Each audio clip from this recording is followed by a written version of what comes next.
6, 5, 4, 3, 2, 1. Looks like audio is going out. Checking on the stream real quick. Perfect. And welcome in, guys. So today's in a very exciting tutorial. We're going to be remaking the very first Vidyuu tutorial. Crazy. But it's going to be so much better. Like, I learned some things in the last, 4 or 5 years. So, to start, we're going to need to pull out some assets. So we're going to need to get a bow, an arrow, and a target. They might be in the asset library. We might make them with Gen AI, or we might make them out of a basic shape. We'll look at that. Shouldn't be too hard. And then we need to do a drawstring. That's kind of like the hard part. So we're going to go with a grab object, and we'll call that drawstring. Creating a little note card here to kind of like understand how we're going to get this done. Also, shout out to Genji85 who requested this tutorial. Thank you. Sort of requested. I was like, I want to do this. Awesome. Vidyuu, great to have you. Thanks for joining. So we've got quite a few people here, so I'm very excited to have you. If you have any questions as we're going, let me know. We're going to try to keep this tutorial on the easier side for somebody who's new to TypeScript. I'm going to assume that this would be Genji's first or an interesting new foray into TypeScript, so I want to keep it on the easy side for him and everyone else who's doing that. Okay, so we're going to grab the object, you're going to pull it back, you're going to let it go. Now what this tutorial will not be is showing you how to make this work perfectly on mobile. Like if you're building a game on mobile that is grab an object and release it like a slingshot, you could totally use this mechanic for that, and you'll just forget the second part, which is to make it into a full object. Well, you're going to have to go into VR, got my VR headset behind me, to do the test to make sure it works, because it's a drawstring, so you really need to be able to use your hands. So then we got to make it into a full object. There is an opportunity to make it locally scripted so that it's like synced up better with your eyes.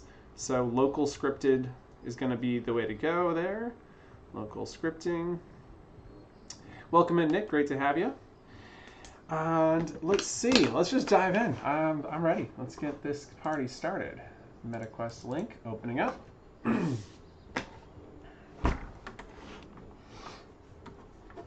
Any second now. It's taking a moment. Now this app is no longer the official way to load into the Horizon app, the MetaQuest link. So I'm wondering if that might be part of the problem.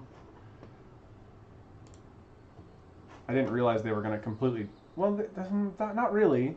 Like the Discord message said something to the effect of, you can still use this for doing like headset testing. So it should be working. I'm going to try closing it and reopening it. Close window. EO. Control-Shift-Escape. Let's go Oculus client. Are you gonna end task? Okay, we'll try that again. Come on. It's usually almost instantaneous, so that's concerning. Off to a rough start. Let me look into the other app and see if I can find it, since that is the one we're supposed to be using. I've heard rumors that you kind of have to play with both. So this is the Horizon. It's by Meta Horizon Desktop Editor. Let's see if I can find that. I don't want to install the desktop editor. Okay, prerequisites, download for Windows. There we go. Is that hinting that there's going to be a download for Mac, maybe? That would be exciting. Go to downloads, save, meta account, rules. Okay. Cool. That is taking a hot minute to download, but shouldn't be too long. It does seem like this Oculus thing is not loading. I'm not sure if you guys can see that kind of in the corner there. I think you can. I don't know what to tell you, but yeah, I've heard people saying that they're having to try both. If one's not working, they try the other. Kind of not the greatest thing in the world. Meta, if you're listening, get your shit together. It's hard to recommend a product that's not working. I'm gonna have to force quit that again. Let's Control-Shift-Escape. And Oculus client. End task. Okay. Cool beans. And then this is almost done downloading, just a moment longer. Anything else interesting in here? Some educational materials. Yep, so if you need it, there you go. This is the website to go download it. I probably should put this in the description. Let's do that. Control C, go to Studio. Almost done downloading, any second. My patience is very hard, especially when I'm used to it being instantaneous. I'm so sorry. All right, wrong account, switch account, add account.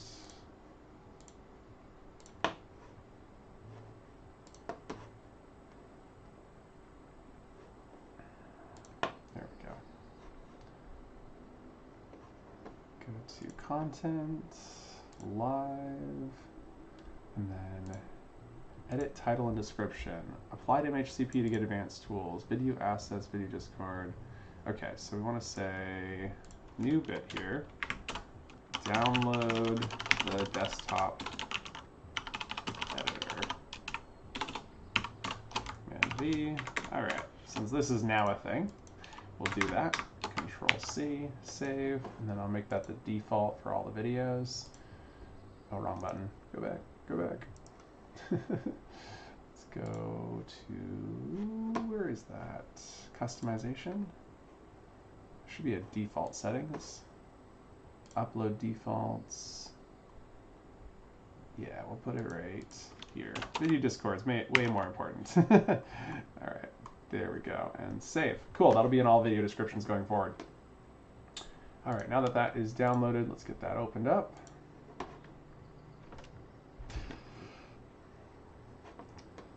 Maybe? Come on. Downloads. Patience is like this. Just very little, very little. Next. I definitely didn't read anything. Next. Install. I definitely didn't mean to make you guys sit through this. I'm so sorry. Let me check the chat. See me, bro. Welcome in. Great to see you, bro. Mama Bree, hey! Long time no see, so good to hear from you. Very nice, welcome in. Oculus app, yes. Okay, there it goes. Dun dun dun dun dun dun dun dun dun dun dun dun dun. So, curious, for anybody who's been using the desktop editor, has this not opening MetaQuest link been an issue? Like, is that a thing? Or is that like, maybe I just needed to restart my computer or something? I'm like, I don't trust Windows either. Between Meta and Windows, it's two things I really don't trust. All right, finish. Okie doke. Now that that's installed, check here, search Horizon. That's not Horizon. Horizon Worlds Desktop. Oh, they called it Worlds Desktop Editor. The name Horizon must be dropping out. Dun dun dun. Luho says, it's all good. The Dell I have painfully slow, but I use my request link every time and I have no issue. Yeah, so super weird. I'm not sure why mine's not working. But hey, I went through the extra effort to get this thing set up. Okay, I need to log in with the Vidyuu account. Off, continue, open Horizon. That was easy. Oh, I love when it's easy.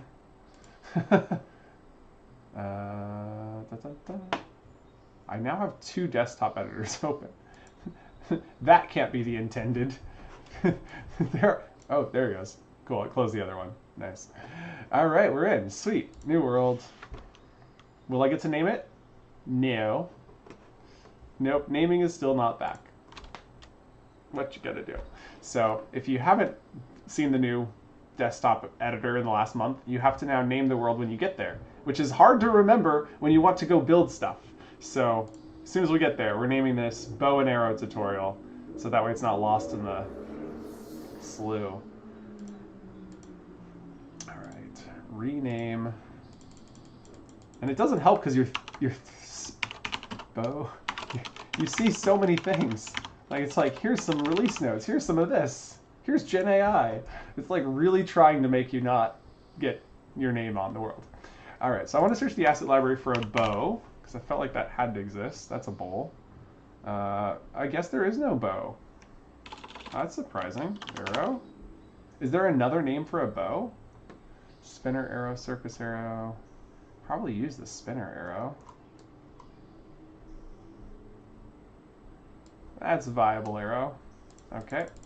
Next up, bow. If it's not a bow, it's a stick.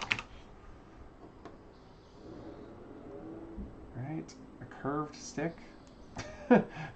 Okay, this is what the generate 3D model section is for, right? We're going to generate a small size model called an arrow and generate. And then I also wanted a target to shoot. Hey, now we have something. Let's go. This one looks really good. Archery target. That looks really good. Let's pull that out. Let's go ahead and get this positioned. So we'll be shooting at this. Wow, that looks really good. There are some decent assets in here, huh? All right, let's move that to, wow, this looks different too. This is very different. Okay, so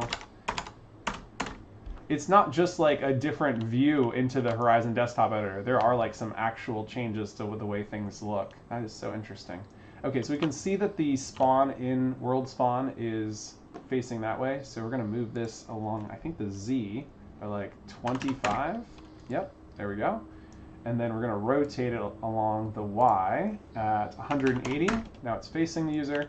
So for the demo here, we're going to just spawn into the world and shoot the target. Pretty straightforward. And then that'll be good. Okay, we got some arrows. They're not what I'd call good. This is the closest to being good. Texture this model. Let's go. And then we're going to need a bow, but we're also going to need some scripts. So let's head down over to our script section. And the first script we want to do is, well, we're just going to write out what we're going to need. So the first thing we need is a grabbable. And this is the point at which you grab on the bow. So this is the grab string underscore entity. The grab, and it's an invisible point. Invisible grab point on string. This is the longest name ever. Point on string. Just very clear though. Invisible grab point on string, and it gets attached to an entity. There we go. That is our first script. Okay. The next script we're going to need is the string itself. So we're going to create a string. So we'll call this the bow string, and then underscore entity. There we go. And so while we're waiting for that texture to come in before we do our next one, let's head over here. Hello. The idea is that you're going to have the bow, and then you're going to have two pieces of string, and then there's a center point that you grab, and when you pull back, the two pieces of string stretch between that point and the points on the bow, and then when you release, it's going to calculate the amount of distance moved, and then let go, and then fire with that amount of force. So, not too crazy. Yeah, really not too crazy. Should be fun. I see messages in the chat. Buho says, MetaQuest. Jen says, my desktop editor opens from QuestLink. Yeah, I don't know why I'm having issues. Just me, I guess. Trying Gen AI. It updated recently. Archery arrow. Archery arrow. Ah, good suggestion. Good suggestion. Cool. We'll save this model. Go to My Assets. Create new. Now we'll just put it in the My Assets folder. Who cares? Save model. All right. So that's going to be adding here momentarily. We're going to delete this awful one here. Delete. And we're going to try doing an archery bow. That sounds fantastic. I'm hoping this will save soon. Okay, there it goes. Archery bow and generate. So smart. Really appreciate you, Buho. Great, great suggestion. Okay, so now that we've got some basics in here, the string itself is going to be built out of basic shapes. So we go to the shape section, and we've got some basics here. And I'm thinking that a pyramid is going to be, a cone. Let's do cone. Cone is going to be the best looking string. No, it's not. Oh, but it could look so good. It could look so good, but we're going to instead use a cylinder. Cylinder is the way to go. Okay. And then we need a grabbable point, and the grabbable point is going to be, it needs to have collision. So using an object makes the most sense. A sphere is supposed to be the most efficient shape, but I'm not sure if that's true with these models. It's hard to say. So we'll go ahead and grab those, and then we're going to Control D to duplicate. Actually, we're not going to duplicate just yet. Let's go ahead and delete that one. Delete that one. There we go. And we'll give these some good names, and this is going to be called string1, rename string1, and then this is the grabbable, so we'll rename this as the invisible string grabbable. There we go. All right, so our bow came with a string. That doesn't actually work for us. So unfortunately, we're gonna have to try again. We're gonna need a curved stick and generate. Okay, so while that's working, we can now start creating this to scale, question mark? Let's move these into positions that we can see. So we're gonna go to 0, 0, 0. And then we're going to move this to the 1 on the up value. So it's around the grabbing spot for our desktop avatar. And then rotation's fine. The scale of it should go to like 0.1, 0.1, 0.1. So nice that we can actually use the scaling again. And then we're going to move this forward to about 5. And so you're going to walk forward and then grab this invisible thing. We're going to need to turn off visibility. There we go. But we do need to make it interactive, so for now I'm going to leave it as visible. Here we can see some curved sticks. Those could totally work for us. They're not perfect. They could totally work. This one specifically is the best. It's not great, but it's going to work for our demo today.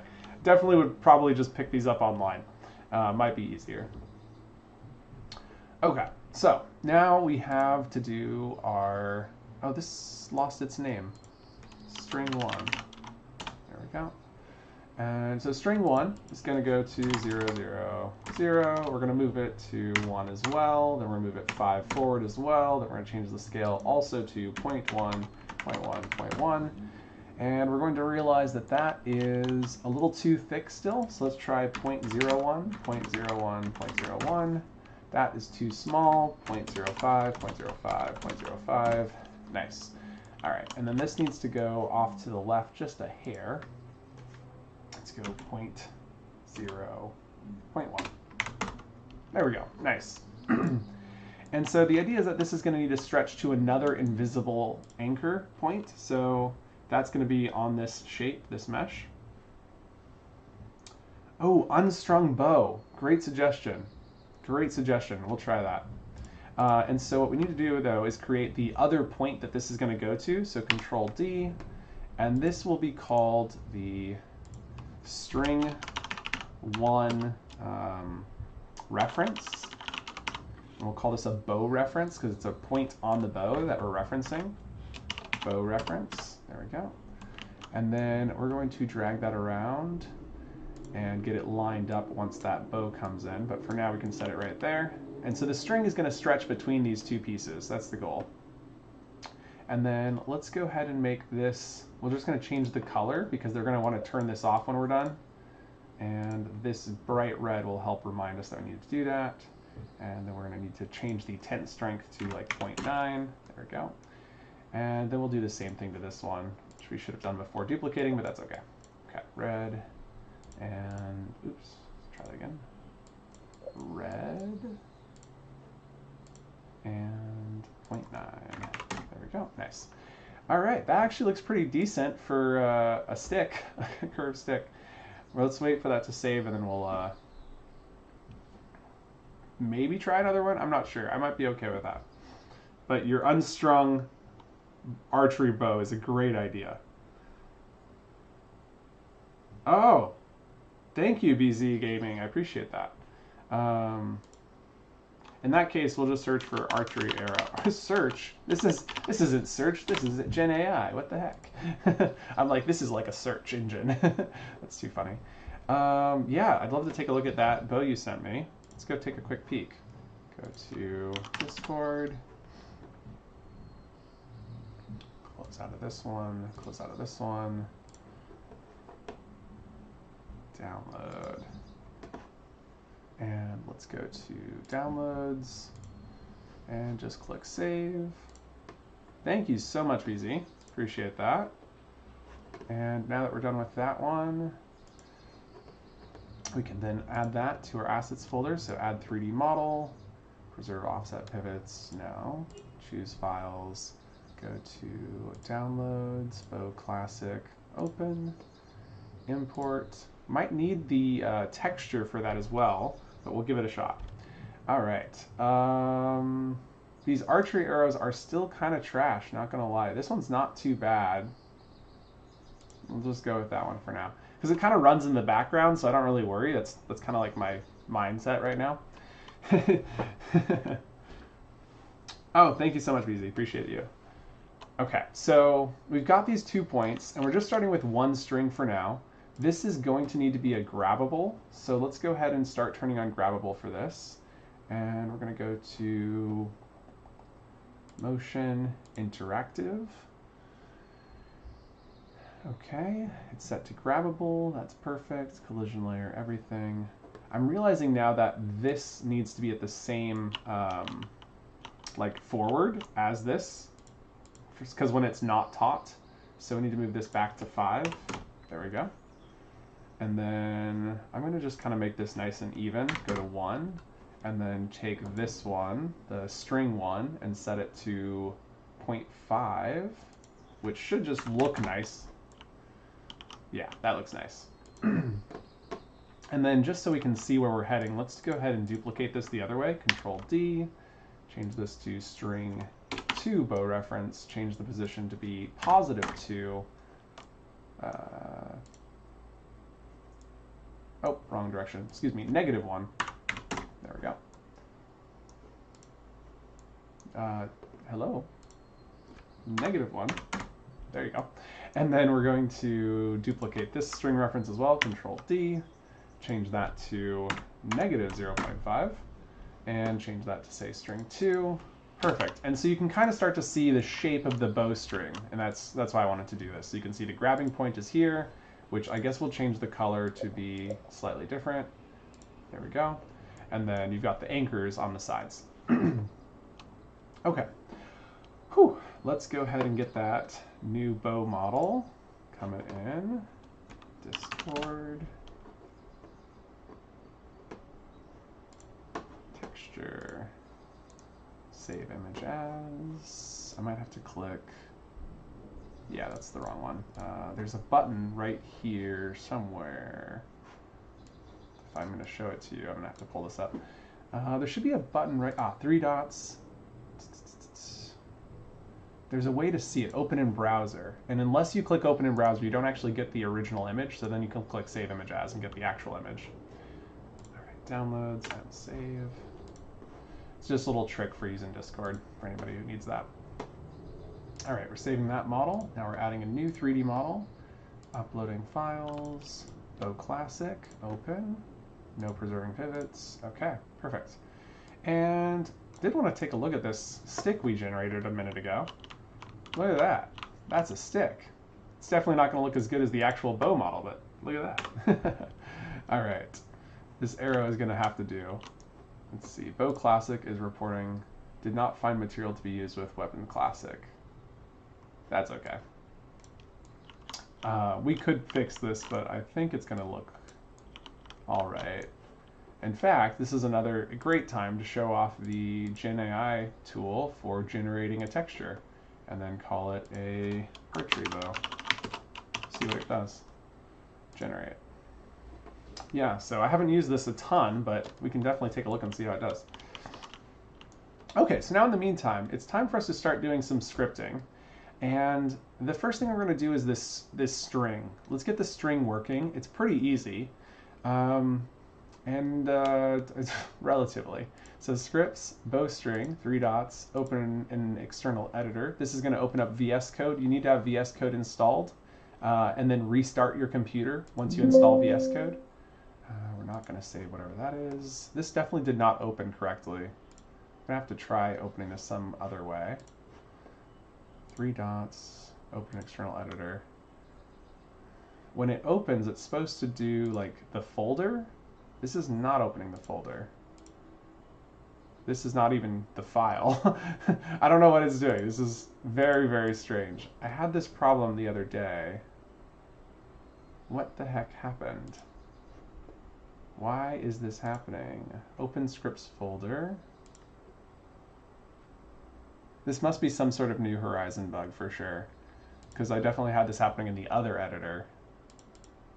Open scripts folder in Explorer. Is it not opening the scripts folder? No, it is not. You can try this one. Open an external editor. And then we go to Manage, Trust. Don't know what's going on. Don't save. This is not behaving like usual. Find file references. It doesn't have the... Usually open folder would open the folder that that file was in. Right click. Find file references. Let's see what you guys are saying. What's the hotkey for duplicate? Control D is for duplicate. File name would probably match the mesh. No worries. You're all good. I guess I can show you how that works, BZ, since you're looking to understand how that works, and maybe some others are too. Dun, dun, dun. This darn scripty thing, though. What the heck? What the heck? Okay, save and apply texture. Look at that. That's decent. That's decent. Wow. I genuinely am shocked. Camera. Huh? Huh? Genuinely, like, what? That's actually really good. Last time we were having such issues with the texturing. I guess it's kind of hit or miss. That was really cool. Okay, so we've got that texture applied. There was question, though, about how to make this texture work. So let's open up Blender. And I'm going to show you how you can get the original texture to work. Let's get this. Now, you don't actually need to use Blender. Like, you don't need to do anything here, really. I just select everything, right-click, delete, and then File. What you're wanting to do is import the FBX to get information about the FBX. So we're just trying to get some of like the metadata. So import FBX, downloads, and then we should be able to find that file. Should be Bow Classic. There it is. Import. And then over here on the right side, once that's imported, you're going to see, let's maybe click on it. You'll see this red ball, which is the material icon. And here you can actually see the material name. And so this material name is what it needs to be uploaded with. And let's see, this has got a crazy name. Control A, Control C, and then we'll go back into our Explorer. Heading back to downloads, we've got our image download. Let's delete this trash one I accidentally downloaded. And then let's rename this to that same name that it has there, and then _BR. And so that should be the name that it needs to be uploaded with. I'm not sure if the period's going to mess it up. I don't think it will, but we need _BR at the end. And like that, we'll go back into Horizon and see if that uploads correctly. Add new 3D model, preserve pivots off, choose file, select, open, import. All right, we'll give that a second. And I'm going to try reading some of the messages here. In case anyone following the video wants the matching mesh and texture files for the PO I've uploaded, and then in Discord. Awesome! Thank you, BZ, for doing that. That's awesome. If you click select texture on the right in the properties panel, you can add the PNG file. Oh, how interesting. Restricted mode, bottom left. Thank you so much, Jonathan. Okay. Let's figure this out. Scripting, 3 dots, open external editor. Why are you going into restricted mode? Oh my gosh. Do you want to allow untrusted files? You better believe it. Open. Restricted mode, bottom left. I think we're good. Did we do it? Open folder. It's still not working. Ah. Close. Don't save. These just, they don't even look close to right. Bottom left. Not there. Not there. Extensions. Why? Why? I might have to do some digging around to get that to work. Or maybe I need to restart my computer. It could be that thing because it's a brand new install. Import reminders. Do not miss out on. Okay, I don't care about that. All right, look at Bo Classic worked. That was all we had to do. So just giving it the right name was the trick. And if we click F, we can focus on that and see there's the model. Nice. That one's actually pretty good too. I'm going to go with the classic look over there, but this is really sweet. So very, very cool. Now for our purposes today, I'm going to increase the scale of this. We're going to go to scale 0.02, 0.02, 0.02. There we go. And then I'm going to move this to 0, 1, 6. That's close. So we're trying to get this to line up with where the bowstrings are going to go. And I could just drag that into position. And then we can just drag the red into position where that's supposed to be, which is what we're going to do. So these red ones, we just need to slide them into position, make sure they're in the right spot there. And we'll do the same thing here. Just for reference, to look around like this, you right-click with your mouse so you can look, and then using your WASD keys, you can fly around. Okay, there we go. Very nice. We are now done with that Gen AI stuff. We do need the arrow in a minute, so I'm going to pull that out to have it at the ready. Just set that over there. That arrow, will that work? I think the forward direction is off on it, so that's not going to work. We're going to have to do something else later. We'll come back to arrows. Okay, so we're still on string, and we're trying to get this. I'm going to try closing horizon and reopening it and seeing if that does the trick. Close. When in doubt, stop and start. Oh yeah, and so as you can see, we didn't really need to do anything in Blender. We were just going to get the name from this material setting. So hopefully that helps you with your 3D model importing. Don't save. All right. Open up Horizon again. The world's desktop editor. Sorry, it still throws me off. So it was originally Facebook Horizon, then it was Horizon Worlds, then it was Meta Horizon Worlds, and now it's just Worlds. I think. I'm not sure. I'm actually not sure. I'm like, what's going on? All right, here we are. Bow and arrow tutorial. Glad we named that. That looks nice now. Okay, let me continue reading through the messages as there's quite a bit coming in. Restricted mode button bottom left. Thank you. Yeah, great work. I'm impressed that actually the best texture I've seen it produce. I was impressed too. It was pretty crazy. Simi Bros says, have you set up your external editor in the desktop editor? I mean, this is my first time using the new desktop editor, so possibly not. It's possible I haven't. Let's go scripts, settings, script editing, external editor, default VS Code, that looks good. External editor library looks fine. File back scripts seems fine. APIs, we can turn these on, but we're not going to right now. Yeah, I think it's all set up good. 3 dots, open an external editor. Hey, okay, so I just... wait, what the heck? Yes, I trust authors. Wait, what happened there? I don't want to lose this one because I finally got it to work, but I clicked 3 dots, open external editor twice. And one of them was wrong and one of them was right. Really curious. But anyway, this is what it's supposed to look like. Then we click allow. I guess turning it off and on again did the trick. Okay. Whew. Thank you guys for your help on that. That was tricky. Tricky, tricky, tricky. And that is, if you're new to Horizon, what you have to get used to. Everything here is very tricky.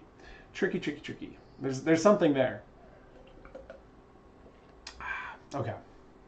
I know it's not Thanksgiving, but I have like 100 of these cups. They were on sale after Thanksgiving like 7 or 8 years ago. So I still use them. Okay, import star. We don't like this. So I just need to catch my breath for just a second because we finally have gotten to a point where we're going to start scripting. And as I mentioned, I want to make this scripting tutorial easy for anyone who's just brand new to the desktop editor and TypeScript. So we're going to take a quick moment to breathe and walk through this. And normally I go really fast, so I just want to kind of like welcome you in.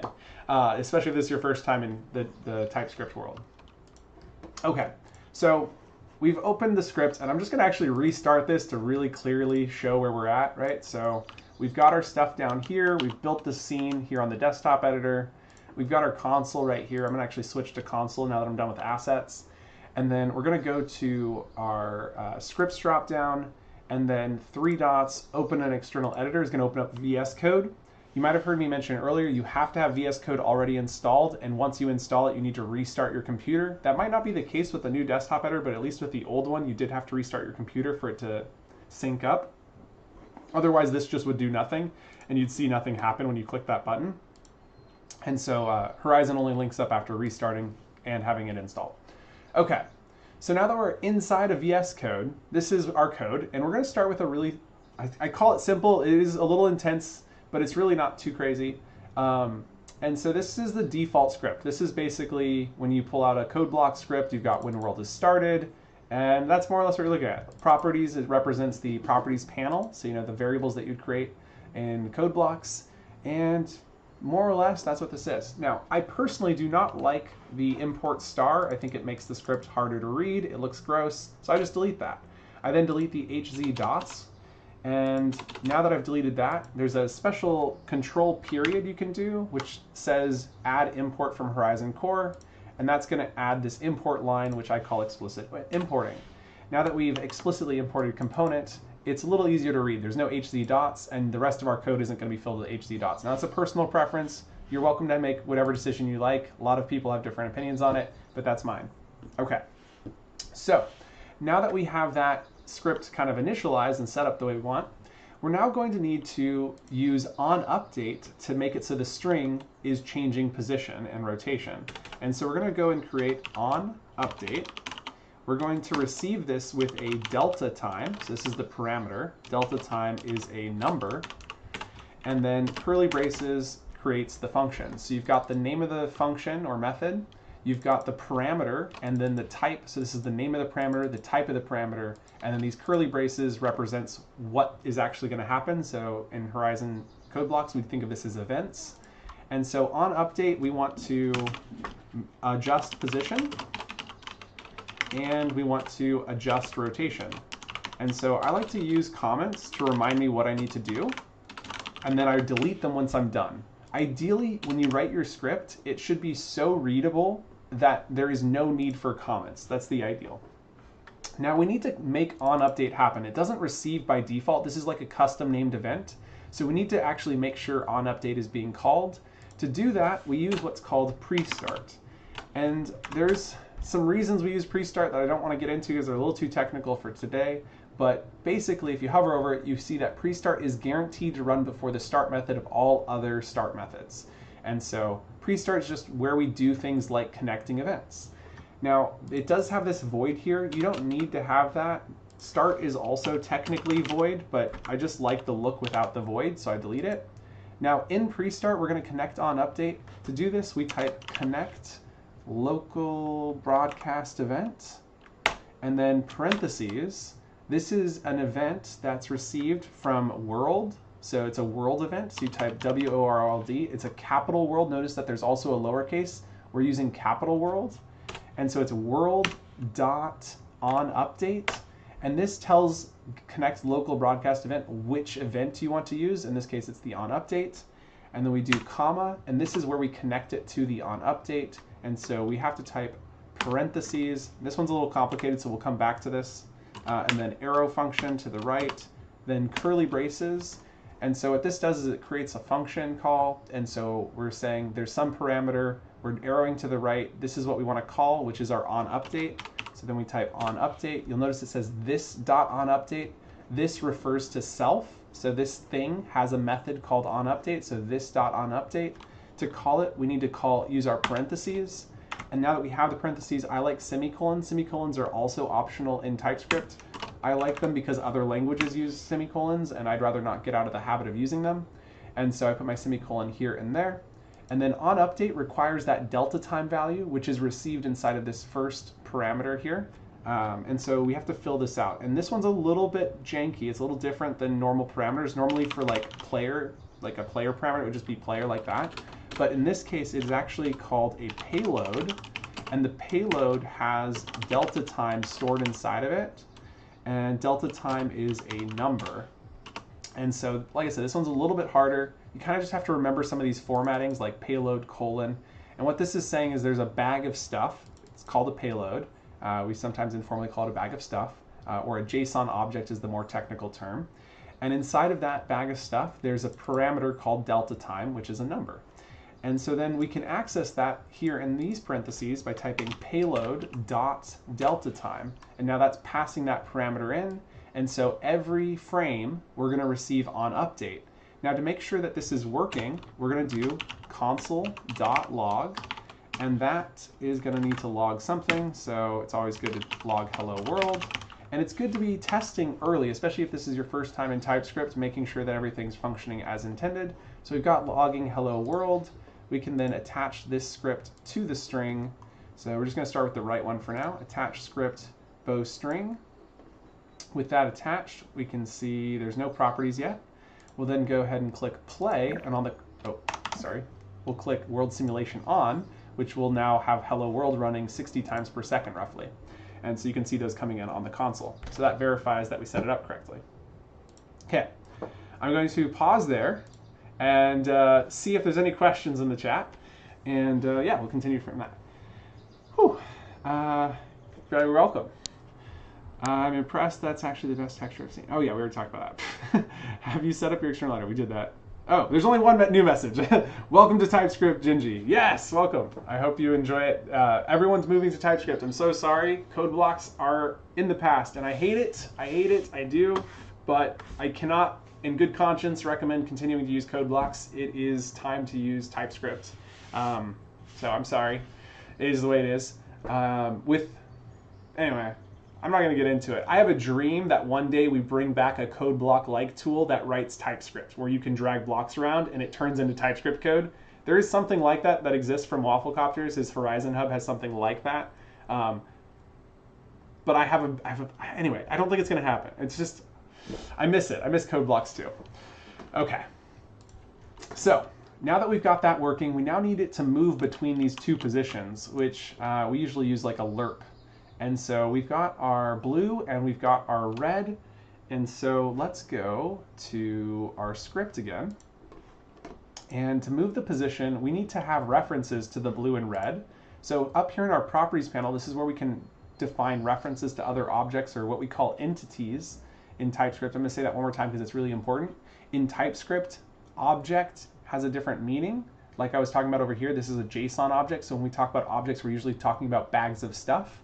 And so instead of calling objects from code blocks objects, we call them entities.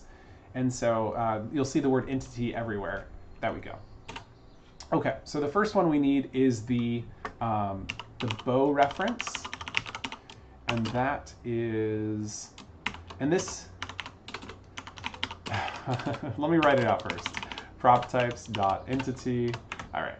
So this line of code is something you just got to memorize. It's not easy to remember. It took me quite a couple months to get this down. I was using just like looking back at old scripts. But you type the name of the variable, the parameter, colon, and then curly braces, and inside the curly braces you have type, and then the type is a prop types dot entity. Okay, that's how that works. Then if you want to duplicate a line, we type Control-C, Control-V, and then we have to have the string reference, right? So the center, we'll call this the center reference. So we've got the bow reference, and now we're going to have the center reference, or maybe this is actually the grabbable reference. That would make more sense, grabbable reference. Notice that naming is insanely important, and it's very hard to do. But if you have really good names, it makes your script readable. Like you can just read it and understand what it does. Whereas if you have bad names like blue reference, red reference, you're gonna be like, what in the world are these things doing? How does it work? And so that's why these are really nice. Okay, so now that we've got these two references on the properties panel, we're gonna jump back over to Horizon, where we can now click on our string, and on the properties panel, you're gonna see those two references. And so we know that this is string 1, and string 1 has a bow reference called string 1 bow reference. So we can select that. And then the grabbable reference is the invisible string grabbable. There we go. So now that those have been linked up, we can then go back into code and start getting this thing moving. And so we're just going to start with position. We can delete our console log now that we've got that.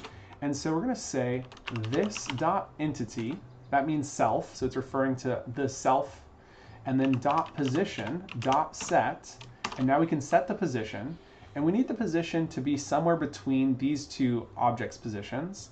And so we're going to say props refers to the properties panel, and then dot bow reference. And I think I want to actually start with the string reference. It doesn't actually matter, but we're going to start with the grabbable reference because I just want to think going outward from the center. So this dot props dot grabbable reference dot position dot get. Now we do have an issue here that we need to address, which is that the grabbable reference could be undefined, and because of that, this starts to get a little bit upset. To fix that, we're just going to type if props dot grabbable reference and ampersand is the and then props dot bow reference, and then we do curly braces. And so this if statement is basically saying don't do anything unless these two things have been filled out on the properties panel. And then I can alt arrow up. In fact, I'm going to make some space between that and the rotation. So this dot entity dot position dot set is now this dot props dot grabbable position. We can remove the question mark since it is now guaranteed to be defined, and then dot position dot get. Now that we have that position, we can then say dot, and then there should be a lerp, or maybe there's a different way of doing it. It must be inside of vec3. So if you type vec3, that's going to give you a drop-down list of things that you can do, like math functions, and one of them is lerp, and then parentheses, and inside of here you can see that you provide vector A, vector B, and the position, which will be 50%. We want it to be right in the middle. So we're going to take this value, Control X, put that as the first parameter inside this lerp function, and then comma. We need the second value to be the other parameter. I'm going to hit paste again, which then we can just click on this to swap out with the other reference, which was the bow reference. And then after all of that, we can then comma and type in the amount, which is going to be 0.5, so it's going to be right in the middle of those two positions. And that is how we're going to set the position. All right, so now that we've got that set up, we're going to head back into Horizon to test and see if it's working. So go ahead and hit clear, clear, and play. Oops, sorry. One day I'll get that, world simulation on. And so now you can see it moved right to the center. And if I grab the blue one, and we grab our move tool, we can slide that around, and it's now moving with the blue. Very nice. That's exactly what we're looking for. Now we just need to get it to stretch and rotate.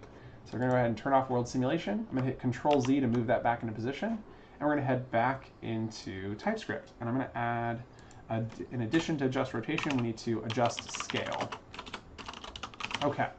Now, before we get into these things, we're going to actually need these position values again and again.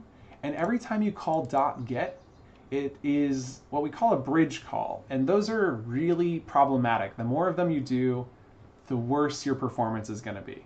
So the fewer of these .gets we can do, the better. So what we're going to do then instead is type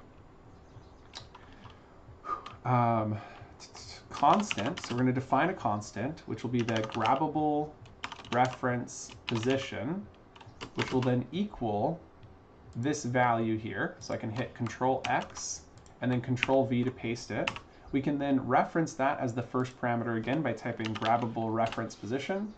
And then we need to do the exact same thing for the bow reference position. Now, if you're just starting out in TypeScript, I recommend just getting some familiarity typing code, like so constant again, and then you type bow ref position. I use shorthand like this when it's really easy to understand what it means.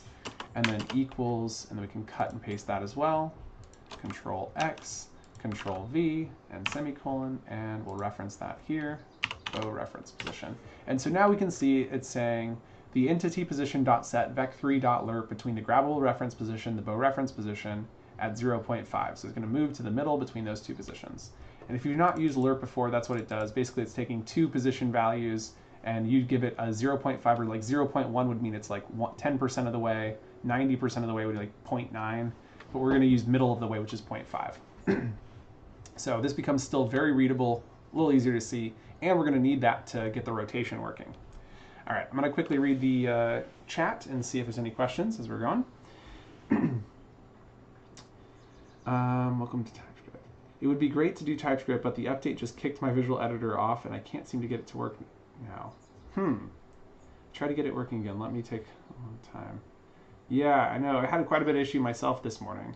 This is looking really good already. Thank you, VZ. I'm glad to hear that. Kuyo, great to see you, Rams. It's so good to see you. I haven't seen you in a minute. So cool. I'm always watching even at work. Thank you so much. Love it, love it. Okay, so now to do the rotation, this is something I haven't done in a hot minute, so we're going to kind of wing it.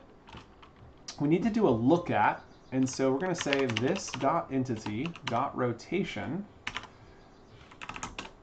.set, and then we need to use quaternion.lookAt, so look rotation, parentheses, and you can see that it needs a forward direction and an up, and that's it. Okay, so for forward, I just want to demonstrate what a forward direction is. We're going to look right now in the forward direction of the world, so we type vec3.forward, that's the world's forward direction, and then we do vec3.up, and now that's going to be the world's upward direction.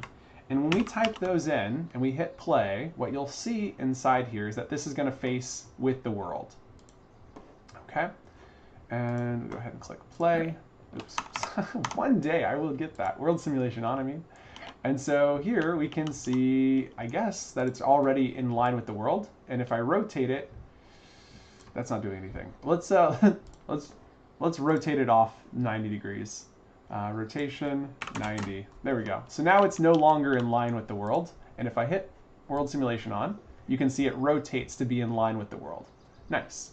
All right, so we're going to hit Control Z, and get that back to the default settings. But now that we understand that this rotation is rotating it to the forward direction, if we take the position of one of these things and subtract the other position, what you get is a direction vector.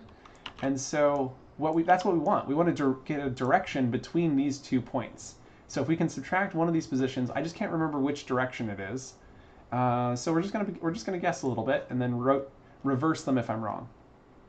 And so to create a forward direction, we then take the grab position reference and then dot subtract and then parentheses the bow reference position. And if I'm wrong, I just need to reverse these two. Control save. So it's that way or the other way around. And so let's give it a shot. Clear. Clear. And simulation on. Okay, so I'm off by 90 degrees. But we're close. It should actually still work, but it's off by 90 degrees. So that's a different problem. So yeah, look at that. So you can see it is indeed rotating to look at it. It's just looking incorrectly. All right, Control Z, world simulation off. And to rotate it by 90 degrees, we're then going to have to, I guess because it's a symmetrical object, the order never would have actually mattered now that I think about it. We need to rotate this by 90, which I believe the easiest way to do is after the purple, you do dot multiply. Multiply in TypeScript is the equivalent to add in code blocks. And so you remember when we were doing these in code blocks, we used to do add a rotation. And so we're going to add a quaternion. There's a feature called quaternion.fromEuler. And then we can create it using a vector3, so an x, y, and z value. And so we then say new vec3. And then we can do, this needs to be rotated 90 degrees on the y. So we do 0, 90, 0. And that should do the trick. Let's go see if that looks correct now. And so these are just like little bits of math that take a long time to learn how to do and just a lot of repetition. So that's how I know how to do it, because I've just done the math a lot. But there we go. So now it's working. And now it's looking right at it. Fantastic. All right, Control Z. But so yeah, I don't have a really easy way to explain how this works, but yeah, it rotates it by 90 degrees. Okay, so adjusting rotation is done. Fantastic. I want to look at the chat one more time before we jump into scale. I see Sharpie says, I'm hearing impaired. It'd be nice if this stream had captions enabled. I'm lost. I don't know how to enable captions. I can't even hear me. I'm not sure how to enable captions. I think they get automatically added after. Okay. Andrea says, or Andrea, sorry if I'm mispronouncing that. Do you know if there is any way to change the camera perspective in VR via Typescript? No, your VR camera is locked to the player itself. So you have to move the player to move their camera. I hope that's the answer. I know it's not the answer you're looking for, but I hope it helps. So now that we've got this set up, it's time to do scale. And scale is also similarly not too difficult, especially because these new objects have correct scale. So we just need to calculate the distance between these two. And so what we're going to do is go and create a new parameter on the properties, which is going to be called the radius, which is actually the diameter. So we're going to go ahead and call it diameter. And diameter, I didn't misspell that, okay. Curly braces, so just like before, type colon, and then prop types dot number this time. And then we can provide a default value by doing comma, default, colon, and then I think we set it to 0.05, if I'm not mistaken. Let's go check, control save. And so when we click on this, we can see that it's at 0.05, perfect. And so now that we got this parameter on the properties panel of the string, we'll be able to see that and adjust it if we need to. And then we'll go into here. And now that we got our diameter, what's interesting is like you could really take this as deep as you want. And as they stretch it, you could make this diameter get smaller, which is kind of tempting.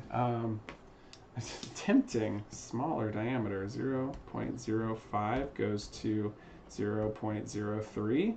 That could be really interesting. But now that we got the diameter setting set up, we can then come down to on update and adjust the scale. And so just like before, we say this.entity.scale.set, and then parentheses, and you start seeing these kind of like patterns, right? And then it's like, oh, that's easy. And then we just need to provide a vector 3. Now we know that the scale that we want to adjust is this red scale, and we know that RGB is XYZ, so red, green, blue. So this is the X value. So we want to adjust the X value scale. So we can then say new vec3. I'm going to create, now basically if you wanted to, you could do a constant here called the diameter, and then basically calculate, yeah, we're going to have to do this at some point. Oh man, we might as well.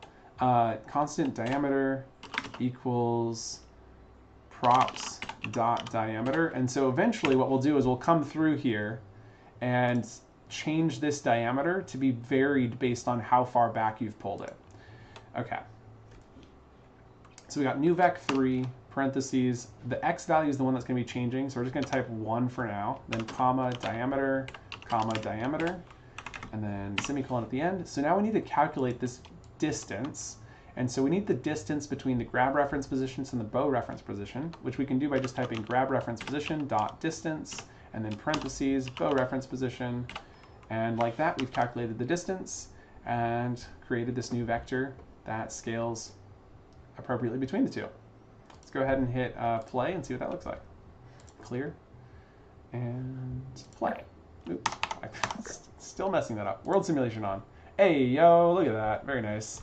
And that string is way, way too thick.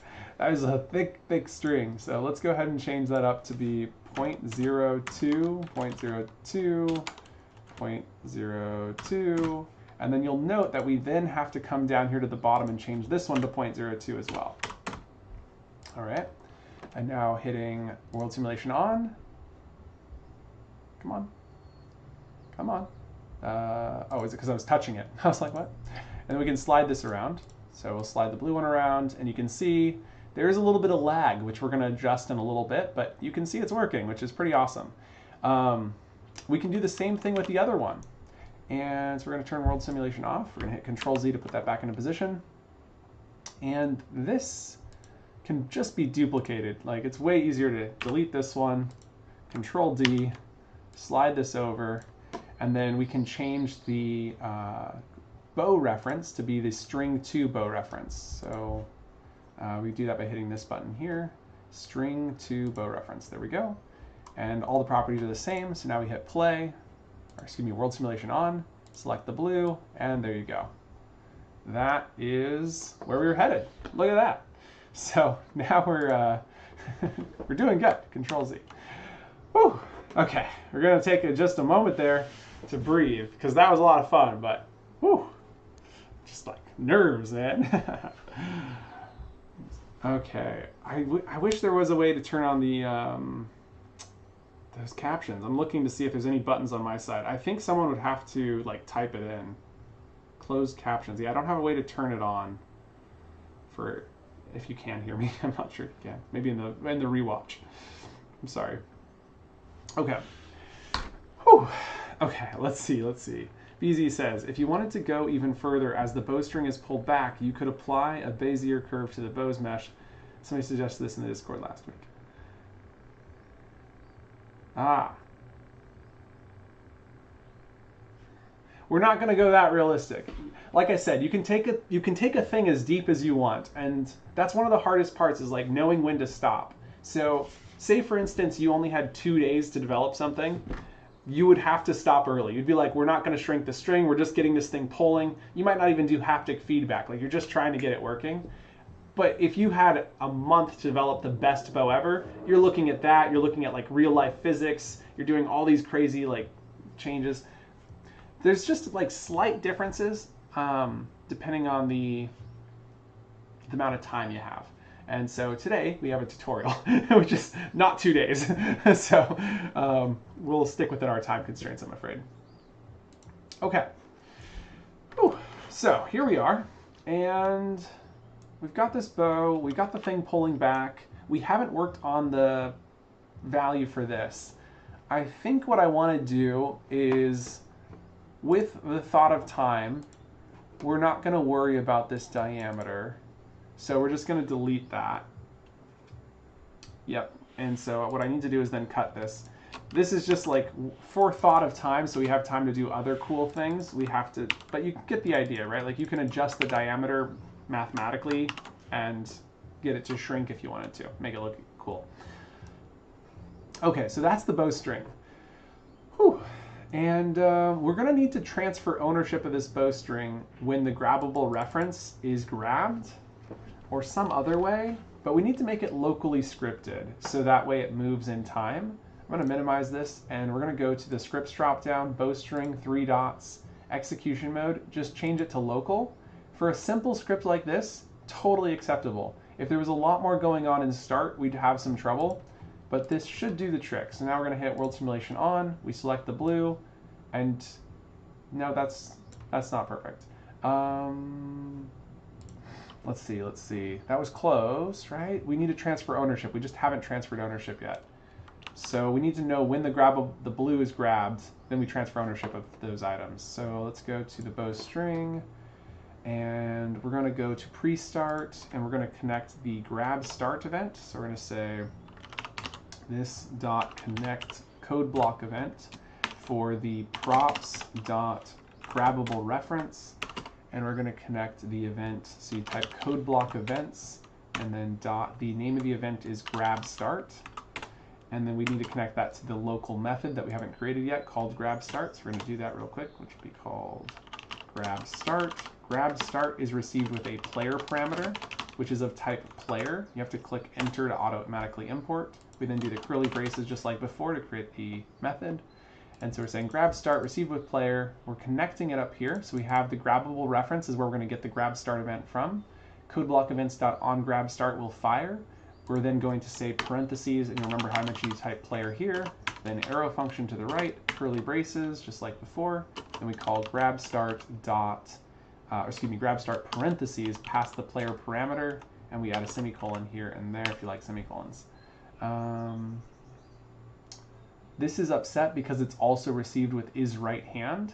So I need to type player, comma, and then is right hand. Dun, dun, dun, dun, dun. Oh, it's in reverse order. That's why it's upset.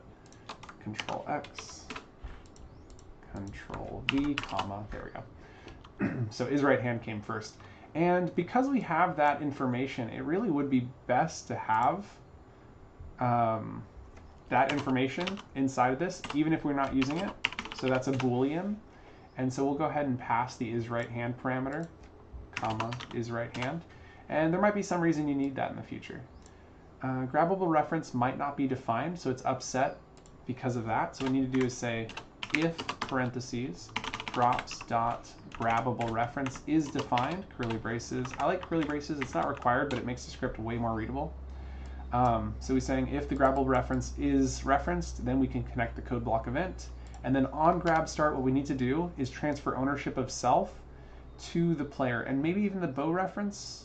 We'll just do self for now and see if it works. So we say this dot entity dot owner dot set to parentheses player and semicolon and control save.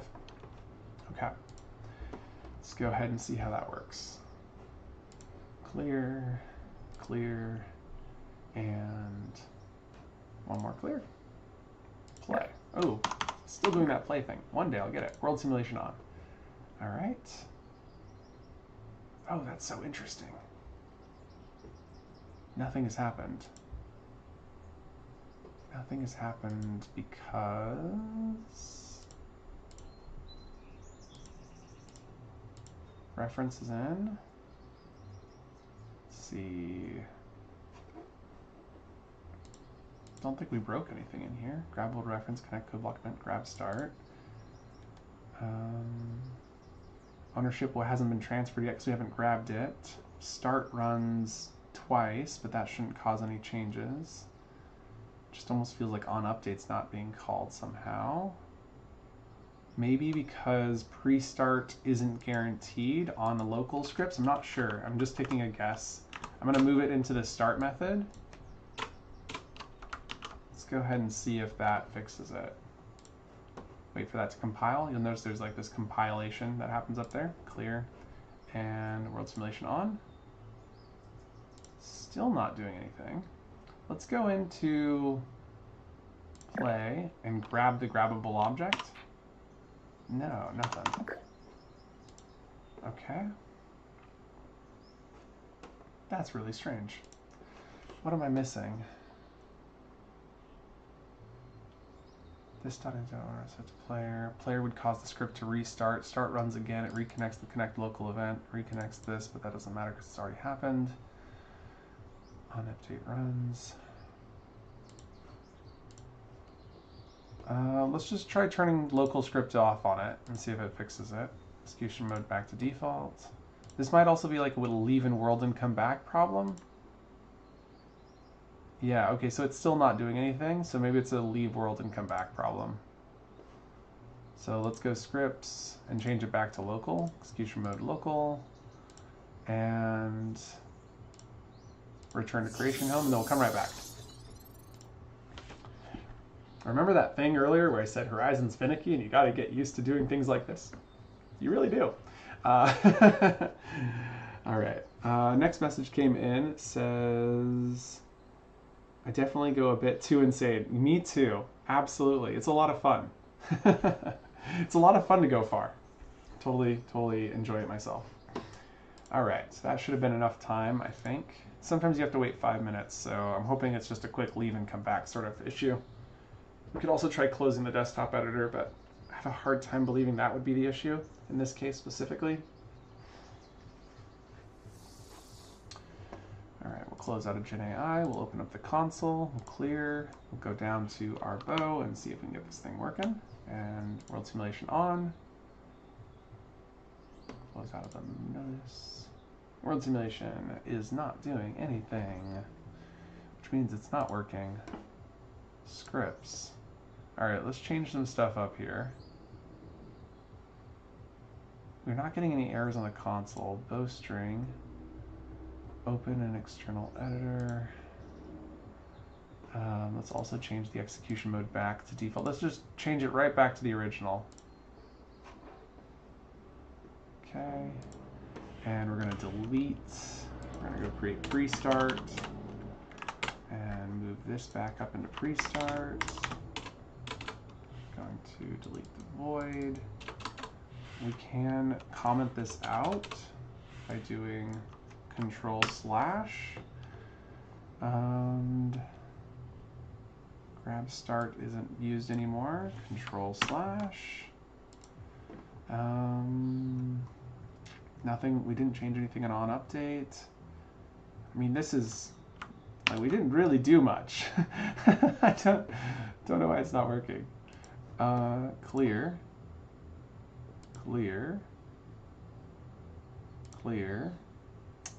World simulation on. Nothing is working. Maybe there's more that we have to do to get this to work. Oh, the script got detached. What the heck?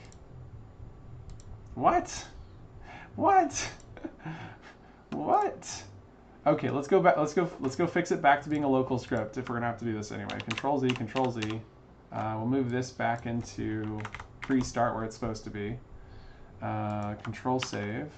I am worried about pre-start not happening on the local ownership transfer, but we'll come back to that later. Clear, scripts, 3 dots, execution mode back to local.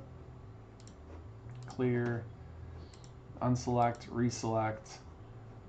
Oh yeah, the script just keeps getting attached when we transfer the execution mode. That's crazy. Okay, string 1, bow references in, invisible string is references in. So it just looks like we just need to attach the script, and then it does get the original references back. Just go ahead and hit world simulation on. Okay, now it's working. Okay, so we select this, and it's not yet moving in time. So you can see there's that little bit of lag there. Control Z, we'll jump into preview mode, but when I grab it, the ownership should transfer, and it's now, that's still not good. No, that's not good. We're probably missing ownership transfer of these smaller things. I could swear there's a bug where it's going to tell me you can't do that. So, oh, the grabbable, we didn't transfer, well, grabbables transfer ownership when you grab them, so it should have transferred ownership when we grabbed it. So the string, it could be these grabbable references. Okay, so entity.owner.set. Let's just transfer ownership of everything. So entity.owner, we're going to then go to props dot bow reference. It's question mark there. Control save. The question mark basically means don't run this line if this isn't referenced. We know it's referenced, but it's basically like a shorthand for that if statement we've been doing everywhere else. Which we can't do in those cases because it doesn't actually mean run that line. What it actually does is return undefined, and methods like this just don't take undefined values, so you can't just put an undefined value in. Okay, let's go to clear and world simulation on, go into play mode, grab it. Is that closer? No, still not close. Let go, X, grab. No, that's still not good. It might be good in VR and just not on desktop. That wouldn't be surprising. We'll try one more ownership transfer. Control C, Control Z, Control Shift Z, Control C, Control V. Control C, Control V duplicates a line for reference. Okay, so the other one we need is the grabbable reference. And then we have transferred ownership of everything inside of this that could possibly be a part of that. Clear, world simulation on, play, grab. No, it's still laggy. That's not supposed to be laggy. It's kind of what local scripts are for. I would definitely recommend trying it in VR, which we will. So, weird. Weird. Okay, cool. Anyway, it's good enough for now. Whew. Breathing for a minute and reading your chats. Gingy says, could it be the diameter line you removed? That's the only real change made. No, oh yeah, we got it fixed, so we're good. Is it a bit slow, maybe because of the entities you are using .get? No, that won't, it won't delay it that bad. It's more like if you call .get over and over and over again, and like, yeah. So, And then as you saw, we just transferred ownership of everything. So that's taken care of too. Like, you're not wrong. The ownership of those things is important. But we did transfer ownership of those.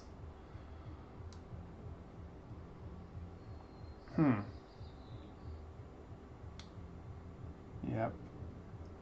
It's okay. It's okay. It's close. We're saying that the actual one we wanted to use was 0.02, right? Is that what we're using on these? Yes. Okay. Changing that default value. I'm going to give these scripts away at the end, so you'll be able to copy paste these into your world when we're done. But now that we're done with this, we better get started on the other bit, which is the invisible grab point. And this one, we're going to do the same thing we did before, just deleting that first import line, backspacing the HC dots. Again, that's my personal preference. Control period to re-import, clicking enter. And now we've got explicitly imported component at the top.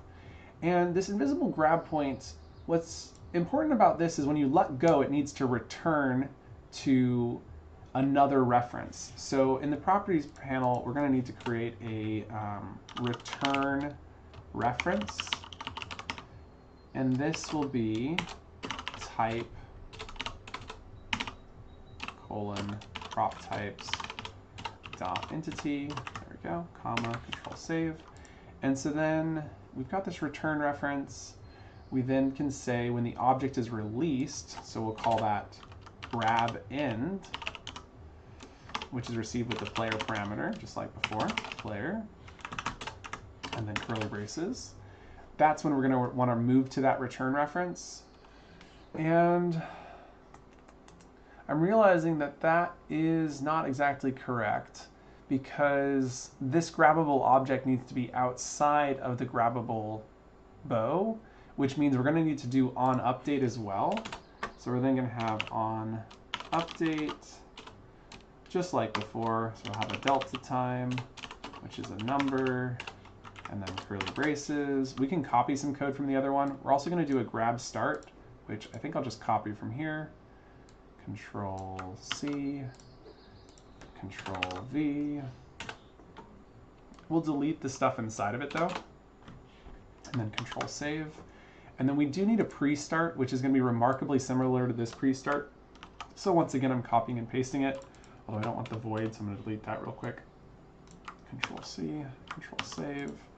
And then up here before start, we do pre-start. Shift Alt F will automatically format your code. And then we do need to import some stuff. So you remember that control period, and then enter. And then grabbable reference doesn't exist on the properties panel. This is just going to be for self. So we can Alt arrow this up and then delete the if statement because self is the grabbable. So instead of saying this.props.grabbable, we say this.entity. And then code block events needs to be imported. So control period enter as well. And then is right hand grab start. All that's good. And then we do need to duplicate this line, Control C, Control V, to connect the code block event for grab end. So we'll do grab end. There is no is right hand on grab end. And then we can connect that to the local grab end and remove the is right hand parameter. Control save. Okay, so the reason we did that is so that in our on update, we'll know if it's currently grabbed. And so we're going to create a Boolean outside of our properties panel. And so we're going to call this is grabbed. And that will be set to false, so equals false by default. And then on grab start, we say is grabbed is then equal to true. And then down here in grab end, we say is grabbed equals false.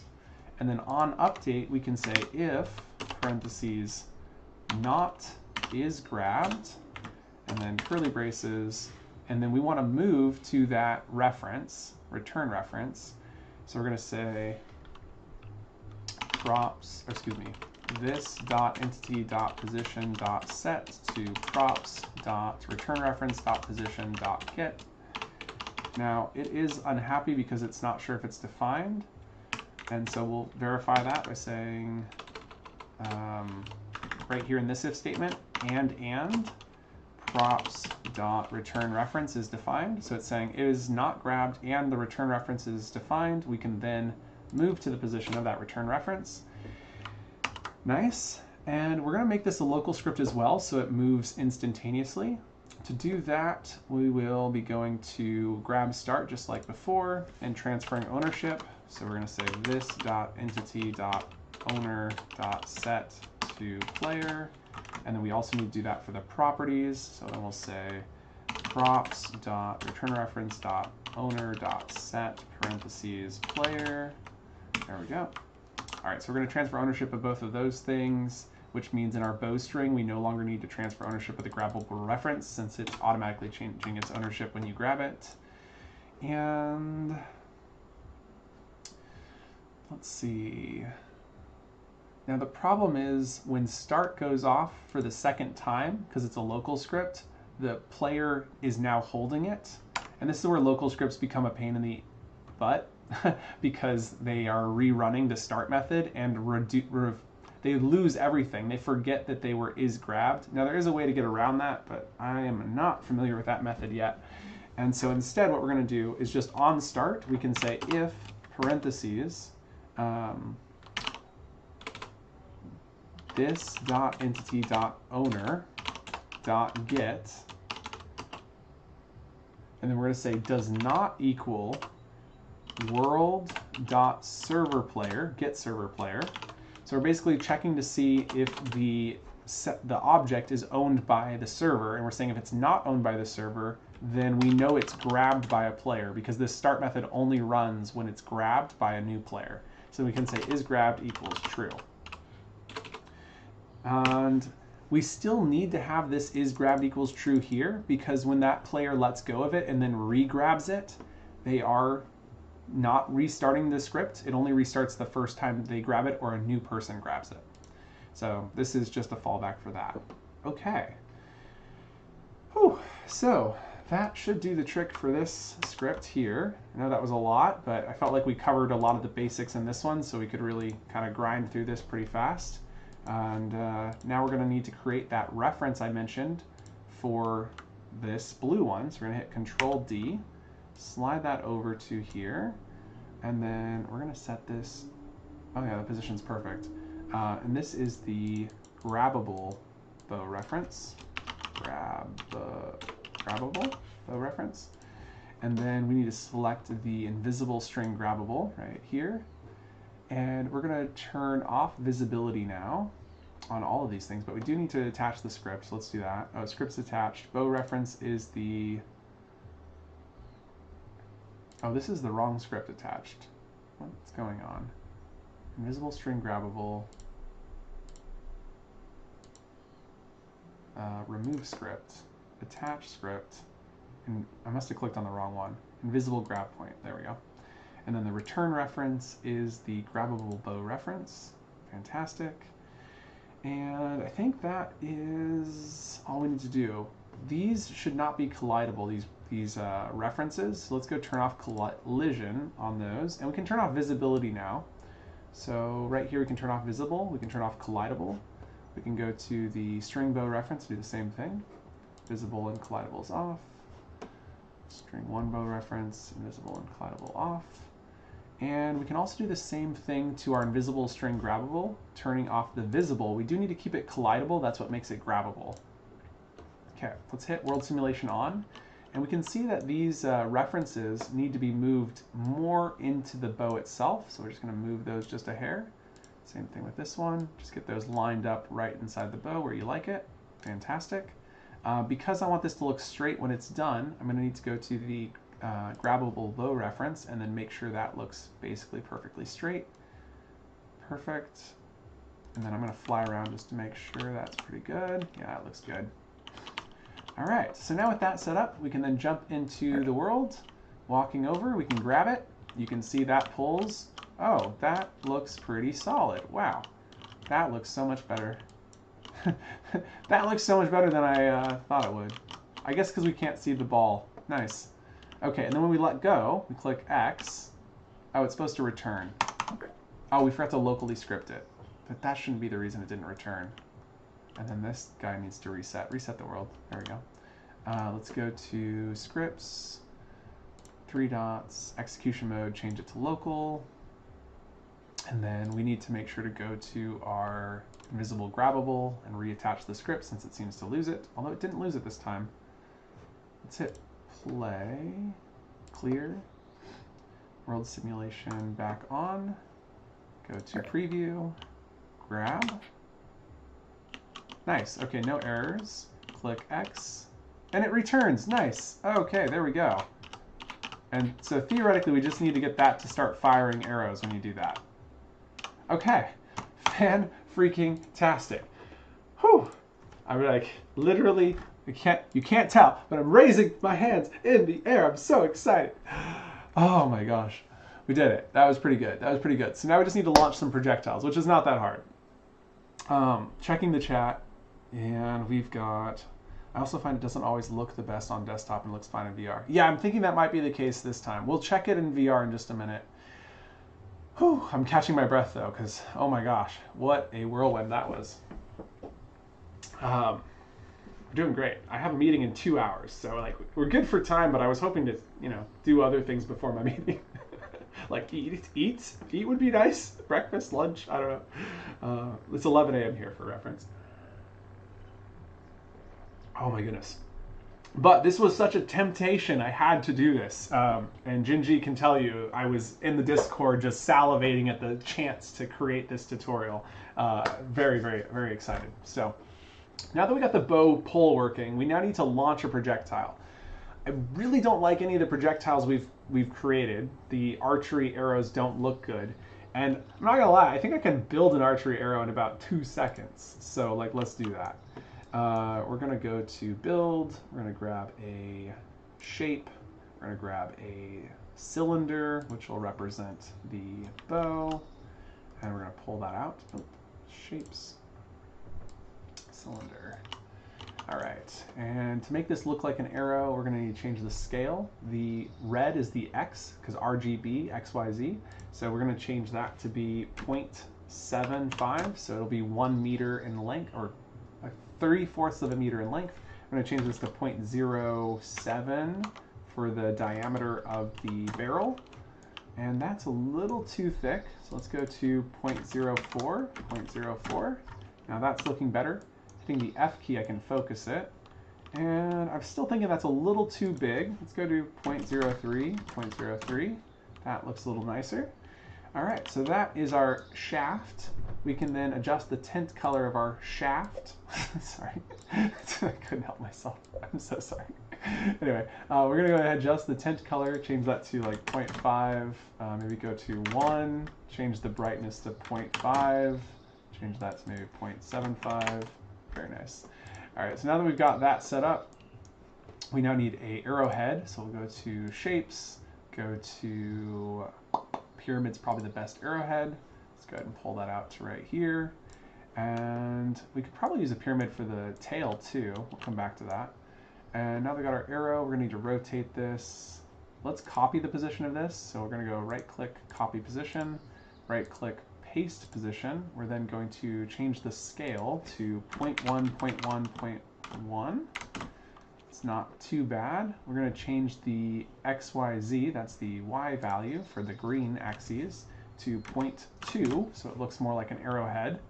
Then we might go to 0.07, 0.15, 0.07. Nice. Then we need to rotate it, which is along the blue axis, which is the forward axis. So right here, 90 degrees. There we go. And then we're going to slide that to the front. And like that, we have our arrowhead. Now I do want this to be a little bit thinner on one of those axes, so it looks like it has like a top, which is the red axis, so that's X. We'll do 0.04. Very nice. That looks great. Okay. Now that we've got that set up, we need to create some tail feathers, which I was gonna, let's change the color of this real quick. Let's go to a nice silvery metal and hit 1. Very nice. Now we're going to go ahead and hit Control D, slide this to the end, and we're going to use this to make the end of the arrow as well. We're going to make it extra thin, so this will be 0.02. There we go, that's nice. And then we're going to need to slide that in just a little bit further. We can make the end of this red, kind of like classic arrow vibe, right? And, whoa, come on. We could do white feathers. White's good too.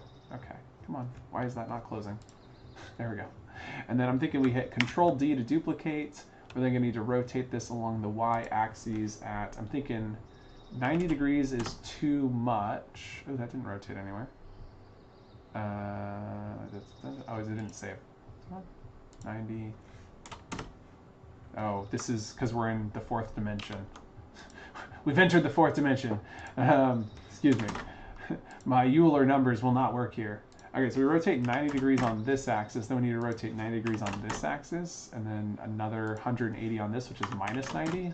There we go. I just got us out of the fourth dimension. That was crazy. These are way too thick still. Let's go to 0.01.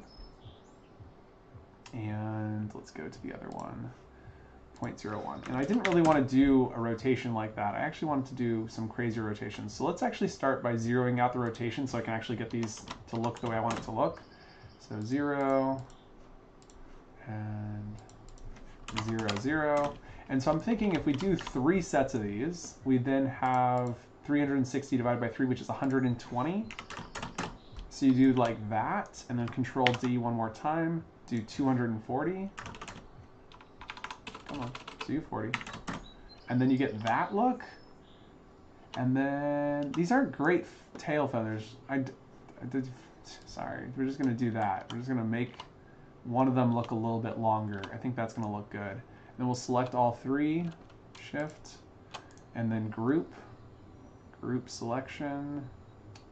And then that group we're going to rename as fletching. Is that what they're called? Call it feathers. Okay. And now that we've got that grouped, we can then rotate the whole group, which is along the z-axis by 90 degrees. There we go. It's not perfect. Come on. I don't like that it does that. That is so annoying. But okay, anyway, we've got our little janky arrow set up. Looks decent enough. Now that we've got that arrow, we can now group the whole thing. Right click, create parent, and then we can call that an arrow. Arrow. And now we just need to launch this arrow. Cool. It's not too bad. Not too bad. I love doing a little bit of like artwork. It's not very efficient. This is pretty bad for the for Horizon.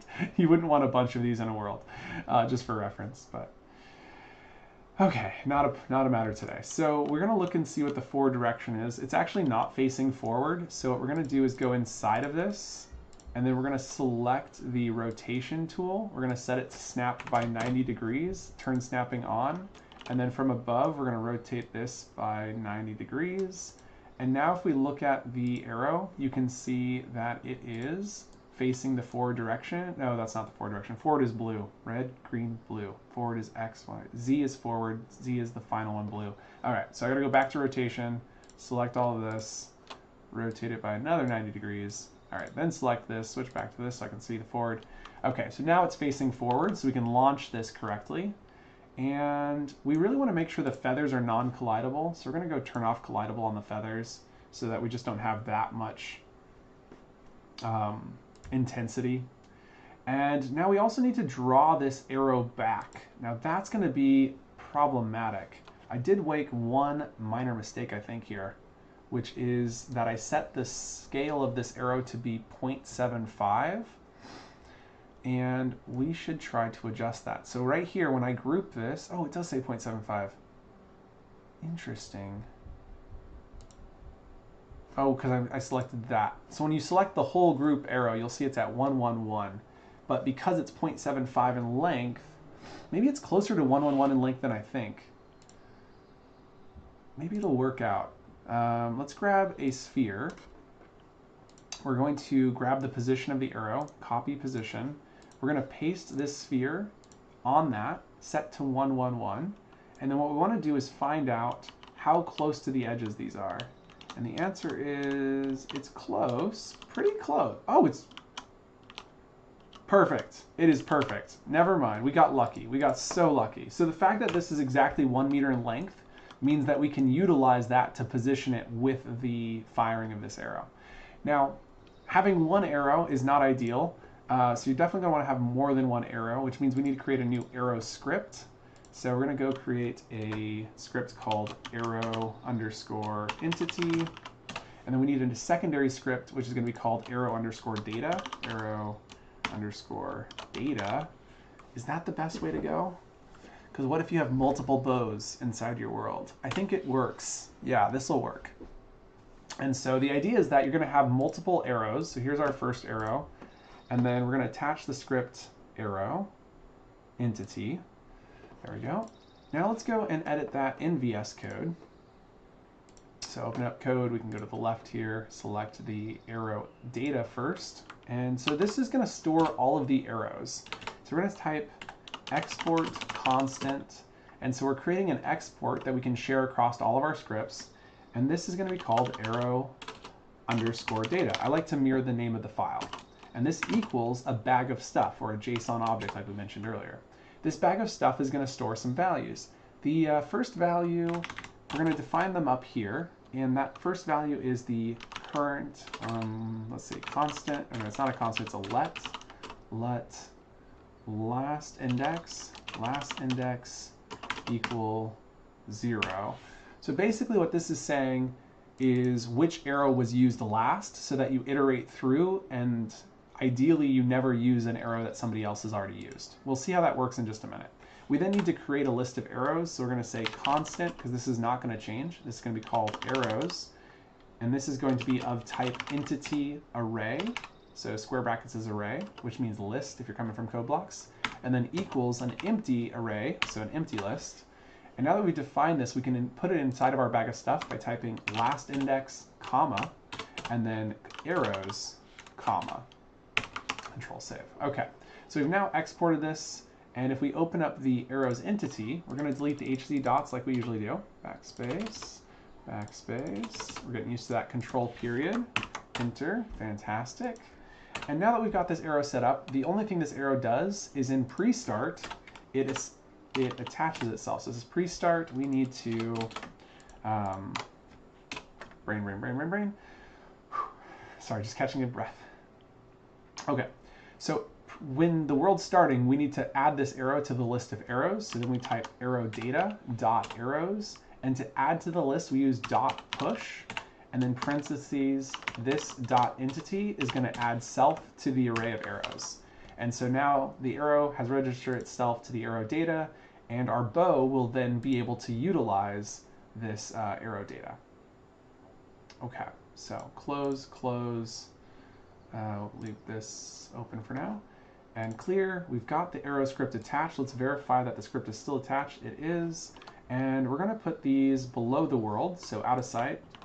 And then we're going to duplicate a few of these. Control D, and then Control D. And now we've got 3 arrows. That should be enough for now. And so ideally you'll be able to fire arrow, and then when you reach the final arrow, it's going to take the first arrow that you fired and then launch that one next. So, launching an arrow. That's going to be fun. Welcome in, Crow Black, great to have you. Whew, I'm gonna come back to camera just for a moment to breathe. There's like, the next steps become a little bit harder, but I don't think they're too crazy. Reading the chat as well. Gingy says, this is still daunting to me, but I'm determined to get it working, trying to run before I can walk. Yes, I know, it can be hard. I am gonna be giving these scripts at the very end. You'll be able to download them, you'll be able to put them in your worlds. So that should be pretty cool. You'll also be able to just break them apart. If you're trying to learn TypeScript, I definitely recommend doing the work, putting in the time to write the script. You're going to learn a lot from doing that. I also understand that the competition ends tomorrow, and you might be trying to get this into a competition world. Totally understand. So if you just want to take the scripts for now, come back and learn it later, that's fine. TypeScript's definitely the way to go, though. All right, let's launch some arrows. So, to do this, we've got to select an arrow. We then need to place the arrow. The problem I have is that this bow is going to want to place the arrow to, like, in the wrong spot. So at this point, I think it's about time that we start grouping some of these pieces together. So we've got the bow. And we've got the references, and all of those need to go become a group. So we're going to click on the references, and those then right-click, create parent object, and this is going to be called bow. And I'll show you what I'm thinking here in just a second, because I've got this idea that I think could work. But first, let's verify that the bow works. So what we need to do is make sure that this bow is grabbable, because when we go into VR, we want to be able to grab it. And then with your other hand, you'll grab the other grabbable reference. So we take this and then set it to be motion interactive. Okay. And that seems pretty good. Motion interactive, interaction grabbable. It would be nice to put a grab anchor on this. I think you can now do that. So we've got grab anchor, use VR grab anchor, use grab lock. Grab lock is nice, so you don't have to constantly do that. We need a grab anchor, use VR grab anchor. Doesn't seem to be letting me choose where to put this.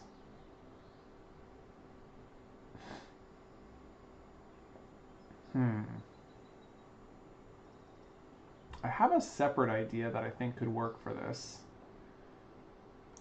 Let's not use grab anchors for now. We're not going to use... Grab lock is nice. I would recommend turning that on. Horizon World's cross-screen grab relax animation enabled. I'm not going to worry about that either. Two-handed grab. We don't want it to be two-handed grab because then you might think you're supposed to be grabbing the bow string. We really should use a grab anchor. It's just weird because like in VR you can see where the anchor is. Oh wait, we can. Oh, there it is. Oh, let's go. Oh, that's not moving the anchor. Control Z. Okay, so we need to move the anchor upwards, I think.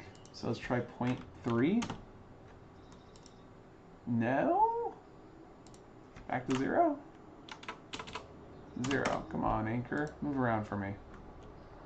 I don't think it's going to move. Let's try selecting it. We can see it needs to move up. So I'm thinking we can just set this and then grab and let go of it again. So say 0.2. It's probably more than enough, maybe too much. Click, click. No. Is there any way to get that to move? I probably have to duplicate it, which I really, really don't want to do. I guess we can just go into preview mode and see if it works. Play, preview.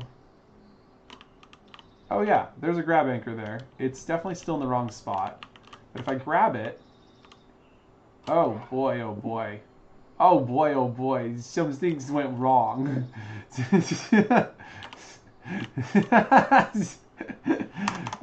Well, that's funny.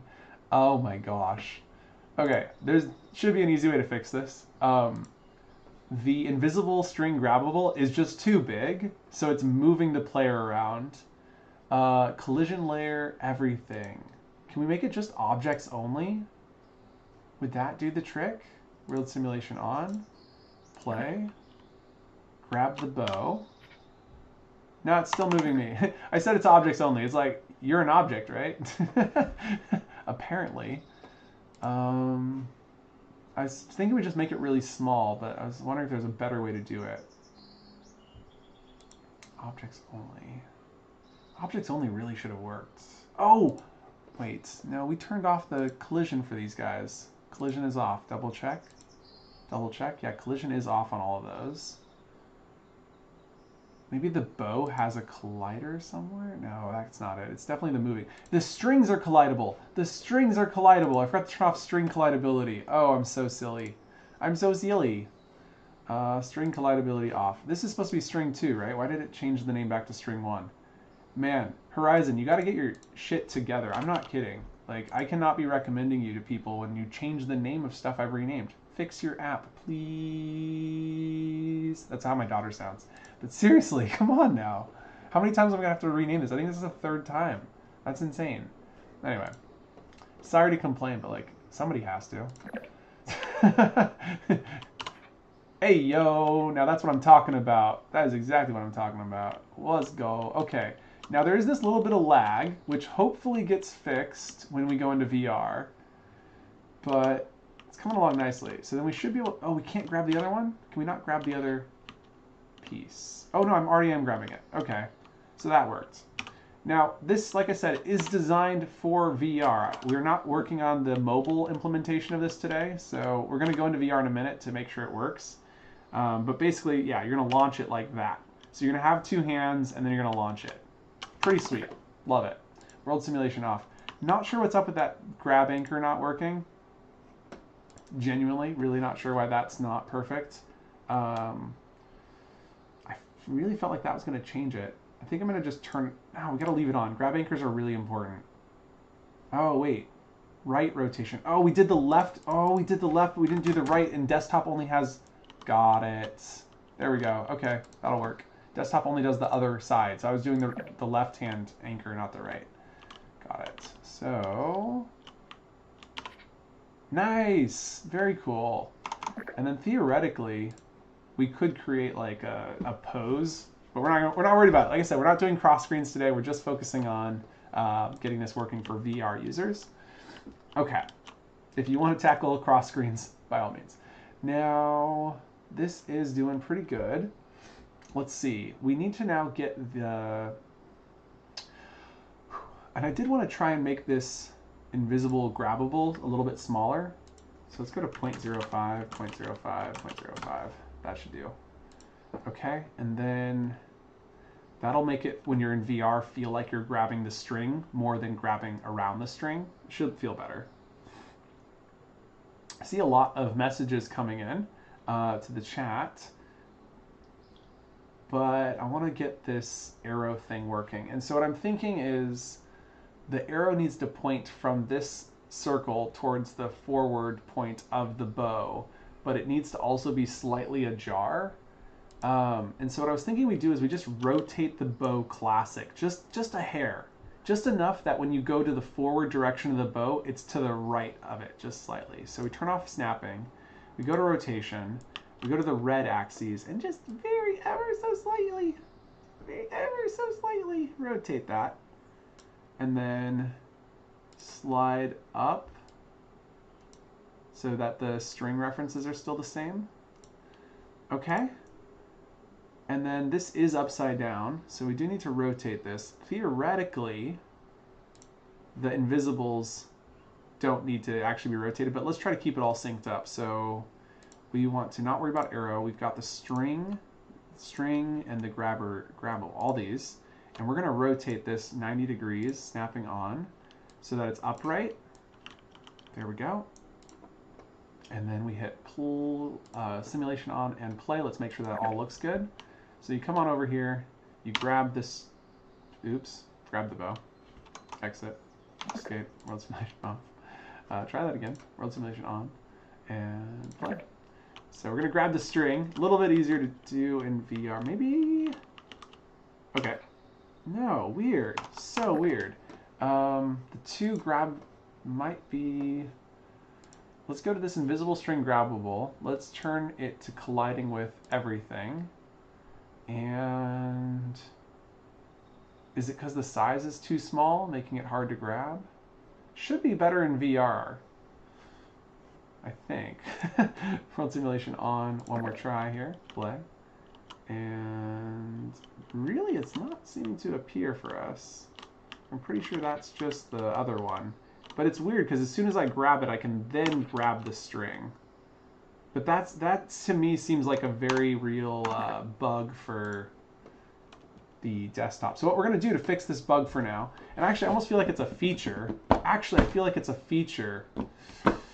Ooh, I gotta write this down. The string shouldn't be grabbable unless you pick up the bow. Duh. So string grab when holding bow, which makes it way harder. You know what? We're overcomplicating it. This is that depth thing. We're going too deep on it. We're not going to worry about it. But you could potentially make it so that the string is only grabbable if you're holding the bow. But if we did that, we'd immediately make this script not work very well for mobile users. And so what we want to do instead here is say bow, and on the bow we're going to just turn off grabbable for now, And the easiest way to do this is just to turn off collidable for now. And then we'll go ahead and go to world simulation on, go ahead and hit play. And then we should be able to just grab the string. Yeah, so now we can grab the string, nice, and then let go. Fantastic. Okay, so for mobile testing, that's what we're gonna do. But when we're ready for VR testing, I'll have to turn collidability back onto that. Now we've got the rotation just slightly ajar. The strings still look like they're in a good spot. And theoretically, the forward direction is now just slightly ajar, which means when I put the arrow there, it should be in line to fire at the archery thing. Whew, okay, so we're just about to the 2-hour mark. That's crazy. I'm just gonna read the chat because I see a ton of messages came in. I'm gonna skim these. Apologies, Crow Black, but that's a lot of text. And we've got a lot to do today. Georgie says, hi, I found Gen AI very helpful after our last Q&A. Question. I loved primitive interactive assets like the hammer, nails that goes in a piece of blocks and 100% accuracy basketball. How would I recreate those primitive assets with Gen AI since we don't have access to the primitive versions? You can ask it to make a basketball. Good luck. It's just, it's kind of hit or miss. We got really lucky. The texture for the thing looked really good, but the 3D models that we generated today were pretty bad. We didn't really get any great 3D models today. But yeah, I would just say play with it. I'm definitely not an expert. The people in the chat today, if you scroll back, have been giving me advice. Really appreciate you guys. So fantastic. Okay. Let's see. Crow Black says, mine's not for the competition. Awesome. Me either. I was able to access the desktop editor code editor for script in the VR headset, but it wouldn't function properly. You're not supposed to be able to use the Typescript editor in VR. I don't think I'm even allowed to talk about the fact that there's a way to view Typescript in VR. Like, I genuinely don't think I even should have said that. So I'm just going to ignore what you said because I'm pretty sure that's some really super secret features that they're never, like they canned that years ago. So it's not gatekeeping, it's just not actually a feature.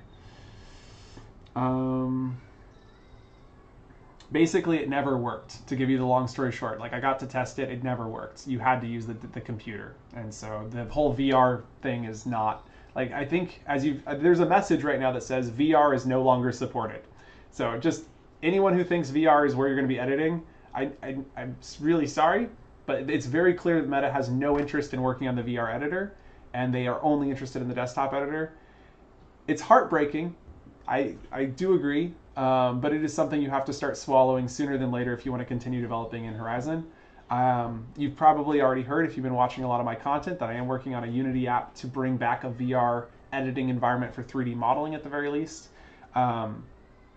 So stay tuned for that. It is taking me a lot longer than I expected. I was really hoping to get something out this summer, but it feels more like it's going to be a next year sort of thing. So it's a multi-year process, but I'm building a social VR 3D modeling tool, and it's going to support modding with TypeScript. So very excited about it, but also like knowing that I need to do it right from the beginning. So I believe VR is definitely the way to go. It sucks that Meta doesn't. Okay, but that's why I'm not in Horizon right now. That's why I'm just doing these little tutorials here and there, is because I'm in Unity building that tool. So if you're wondering why I'm not in Horizon, it's because I'm building that thing that we all agree should exist.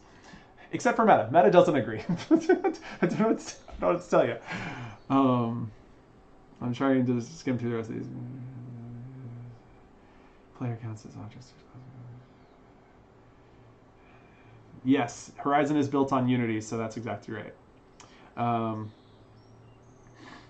Gingy says, didn't even know there was a competition. Is there one to design a bow specific? There is a competition to design mobile games. If you don't know about it, you will be blessed. Anyone who's in the competition, my heart goes out to you. Like, that is some really hard stress. Everyone I know who's in the competition is stressed. They are frustrated. They're struggling. You know, Horizon's got all these bugs we've been running into today. And then you're trying to hit a deadline, which is in 2 days, or tomorrow at midnight, right? Midnight Pacific time. And yeah, just don't. I specifically stayed out of this competition because the last one killed my soul. And I was trying to stay out of it last time. Like, just, I refuse to even get involved. I'm not going to read the rules. I'm not going to help anyone. Like, I'll answer questions, of course, but like, the competition's not for me. It literally hurts. It physically, my body starts aching. So I just can't be involved in competitions. And if you're like me, I recommend you do the same and stay away. There are other ways to make money in the MHCP by making popular worlds. It's very hard to do. I made a video recently, you'll find it on the channel, called How to Make Viral Worlds in Horizon. I did an hour-long talk on that topic. If you're interested, feel free to check it out. Welcome in, Pacey. Great to have you. Okay, I do have to jump back into getting this bow and arrow thing working before we run out of time, because there's so much still to do. We're doing great. This is pretty awesome. So we need to place a bow or an arrow in our bow, and I also want the bow to return. I kind of want to build a really simple bow return script, and for anyone who's built the return script in Horizon, that should be pretty, like code blocks, that should be pretty familiar. So let's do that real quick. Scripts, and we're going to go create a bow script, bow_entity. And this script will likely need to be locally scripted as well. So we'll do that right off the bat. And then 3 dots, open external editor. Here we are. We're going to delete the HC dots just like usual. Backspace, backspace, backspace, backspace, control period, enter to import from Horizon Core. And to set this up, we really just want another position reference to represent the return position. So the return reference, let's call it return ref, and then curly braces, and this will be type : prop types dot entity, and then comma, control save. All right. So we've got our return reference, and then we need to, when a player lets go of the bow, return to it after a delay.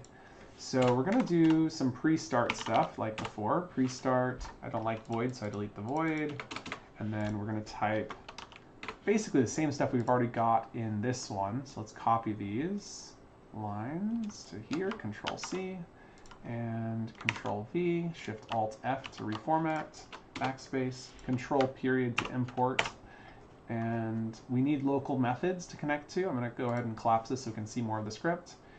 And let's go add a grab start, parentheses, player, comma, or colon, player. I should have copied this just like before.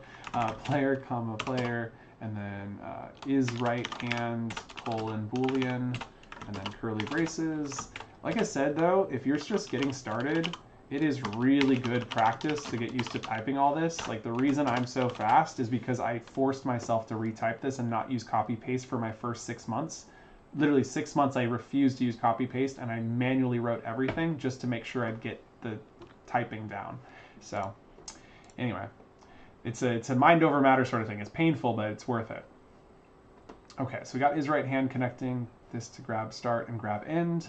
Grab start, we want to do a transfer of ownership just like before. So we're going to say this dot entity dot owner dot set. I don't know that we need to have ownership of the return reference. We might as well, like there's no reason not to, I don't think. So we'll do it anyway. Props dot return reference dot owner dot set to player. There we go. And now that the bow is set up, we want to do when grab end is received, we want to move to the return reference. So we're going to say this dot entity dot position dot set to return reference, return, it's props dot return reference dot position dot get. And now this is upset because we need to verify the return reference. So you might remember this from before. We do props dot return reference to verify that it is valid. It's filled out on the properties panel. And then curly braces, alt arrow up. And now we can duplicate this, Control C, Control V, and then type rotation and rotation. And then we also need to remove these question marks because those question marks were there because we didn't have this if. Now we do. Okay, perfect. Control save. So on grab end, this is using instant return. We'll do a delayed return in just a second. Go ahead and clear, clear, and we're just going to go ahead and hit, oh, we need to turn on the grabbability of that our bow. So we'll go ahead and turn on collidable. And now we're going to go preview, walk over, grab, and then when I let go of it, oh, I forgot to attach the script, didn't I? Oh, I forgot to put a reference on it. It's even worse. Not only did I forget to attach the script, I forgot to put a reference to where it should go. So we're going to go ahead and create a, breathe for a second, bow entity. There we go. That's been attached. Now we need the return reference. The way I'm thinking this is going to work is going to use an empty object. We're going to copy the position of the bow. So right here we go, copy position, and then go to this, and then click paste. We need to name this, which will be the bow return reference. And then we need the rotation of the bow. So we'll go ahead and grab the bow rotation, copy rotation, go to bow return reference, and paste rotation. We're then going to hit world simulation on, play, walk over, grab the bow, drop the bow. Still not working. What did I do wrong? Oh, I forgot to reference it on the properties panel. Silly me. Bow reference. Oh, we lost the script again too. Bow reference. The bow return reference. There we go. And try that one more time. Play. Nice. And drop. Fantastic. Okay, so now our bow is returning, and that might be your intention is for it to be instantaneous like that, or you might want it to be on a delay. So let's quickly add a delay. And so we're going to say, we can't use the word return, so we'll call it return to origin, and then parentheses, curly braces, and return to origin is going to run this code. So we'll just alt and then arrow down. That moves it down. And then in grab end, we need to tell this to happen after a delay, which we use async for. So we say async dot set timeout, and then parentheses, and then we need to call this return to origin. We do that by doing a arrow function. So curly braces, arrow, parentheses, arrow, curly braces, and then return to origin. It goes inside the curly braces. Don't forget the parentheses. I like semicolons, so I add a couple of those. The delay goes right here after this curly brace, so comma, and we're going to set the delay to be a parameter. So up here, we're going to type return delay, and this will be in seconds. Actually, let's do milliseconds. I prefer milliseconds. And then curly braces, type, colon, prop types dot number, and then comma, default is going to be 5 seconds. So we'll type that as 5_000. So that's 5 seconds. And comma, so 5,000 milliseconds is 5 seconds. Now that we got that set up, we can then utilize that in our value here by typing props dot return delay in milliseconds. And the next thing we need to do is make sure that we can cancel this when they grab it. So we need to have a async, which we're going to call the set timeout ID, which will equal 0 by default. And then right here, if you hover over set timeout, you'll see it returns the ID. Or why is it not saying that? Well, right here you can see it returns a number. And all we need to do is say the set timeout ID equals, and then the function that we were calling, or this timer we were setting, so this set timeout. So now that we have the set timeout ID, we can now use that on grab start to cancel the delay, or delayed event, right, or the delayed method. Just kind of trying to relate it to code blocks for you. And so what we're going to do on grab start is say set, it's actually clear timeout, which is also an async. So async dot clear timeout, parentheses, and then the set timeout ID, and that will clear the timeout when you grab it. So that should be everything we need to get that functioning. I know I went a little bit fast there, but feel free to watch it a couple times if that helps. Hopefully there's a lot of information there to get you going for TypeScript delayed methods and events and stuff. Okay, now we're going to grab this, select, drop, wait 1, 2, 3, 4, and 5. There it goes. And now if we grab it and we pick it up again, and we let go again, and pick it up again, and then we wait 5, 4, 3, 2, 1. Those two events were canceled and it did the last one, so it took a second, but perfect. There we go. So that is how we can do a return script on our bow. Okay, Super cool. So with that going, we now need to turn off collidable again. We've done the ownership transfer, which was important as part of the reason we were setting up that script, was to do an ownership transfer. I'm going to turn my camera and check the chat. I see a lot of messages. Let's see. I need to learn more about needs-based state machines. Curious, me too. So they tend to work. Okay. BZ says, I'm about 16 minutes behind, so probably too late now, but the grab anchor, when you modify its position or rotation, doesn't update immediately in worldview. If you toggle it on and off again, it fixes itself.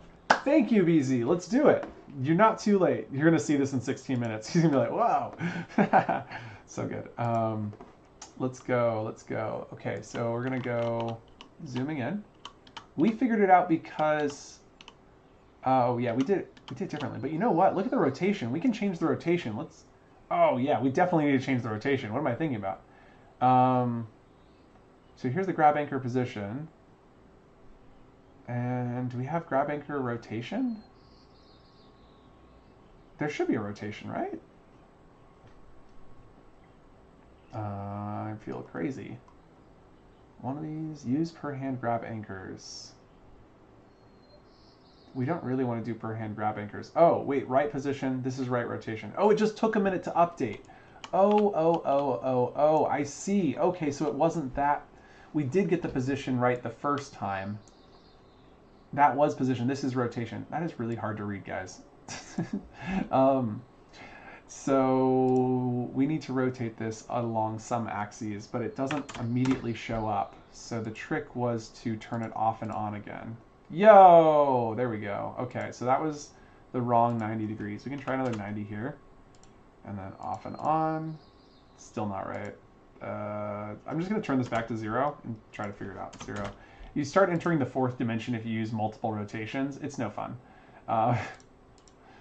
Okay, so we need to rotate this 90 degrees this way, and then 90 degrees on the Y. So I'm thinking 90 here, and then 90 there. And off and on.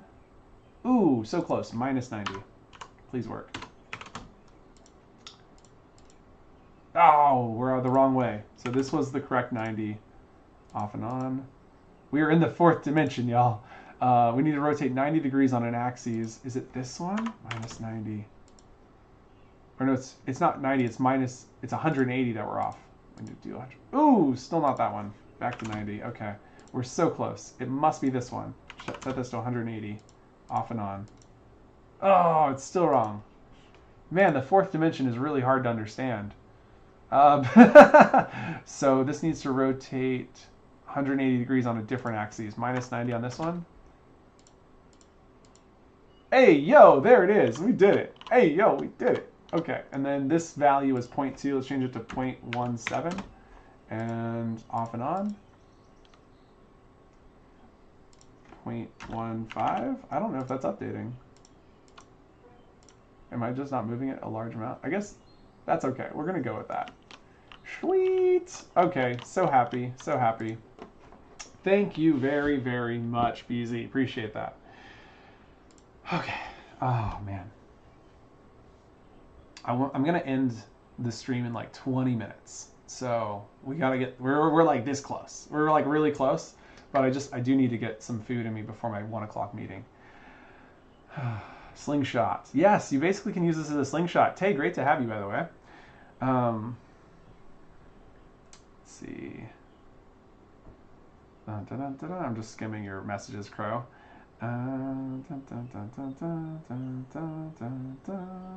Desktop editor being separate from the app editor. Why not use the NAI code bridge? Okay, we're not going to talk about AI right now, but interesting ideas. Okay, so we've got this set up, and we need to get the arrow pointing between the string and the front of the bow.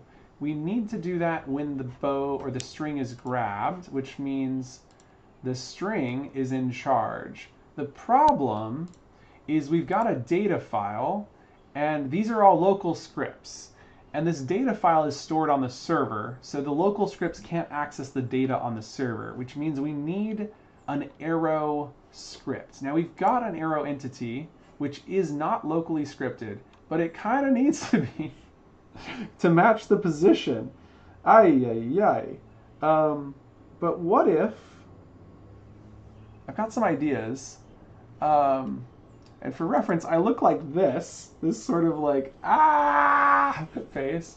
What if the grabbing of the thing puts an arrow in your hand, and we use the back of the arrow as the reference position, and then let go.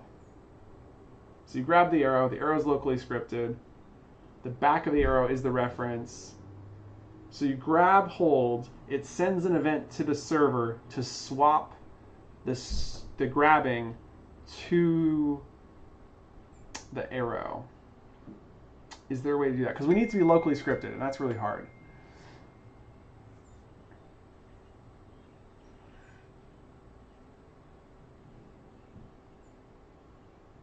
I just had a DM come in. I'm going to ignore it. Okay, grab, let go. Grab, let go. This solves some of the problems because then we're using a grabbable arrow. You can rotate the arrow physically, but that's part of the problem is you'd be able to rotate the arrow. Like you'd be able to hold it and rotate it the opposite direction, which is not what we'd want. We want it to grab, and then it's going to be like you're grabbing the string, you're not grabbing the bow or the arrow, because the arrow is its thing. It's its own thing. It needs to track. The problem is the tracking is going to then be off. So it needs to be local. Does it need to be local? Could the arrow be not local? The arrow could be owned by a local player but run a server script.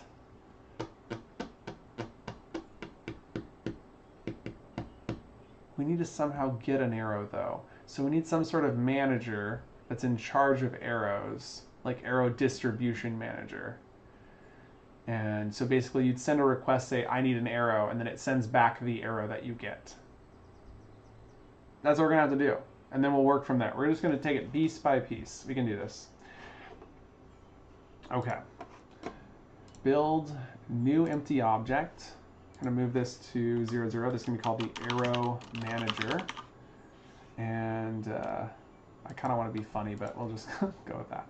And then we're going to need to make this at 0, 0, 0 because I'd probably like to put my junk objects.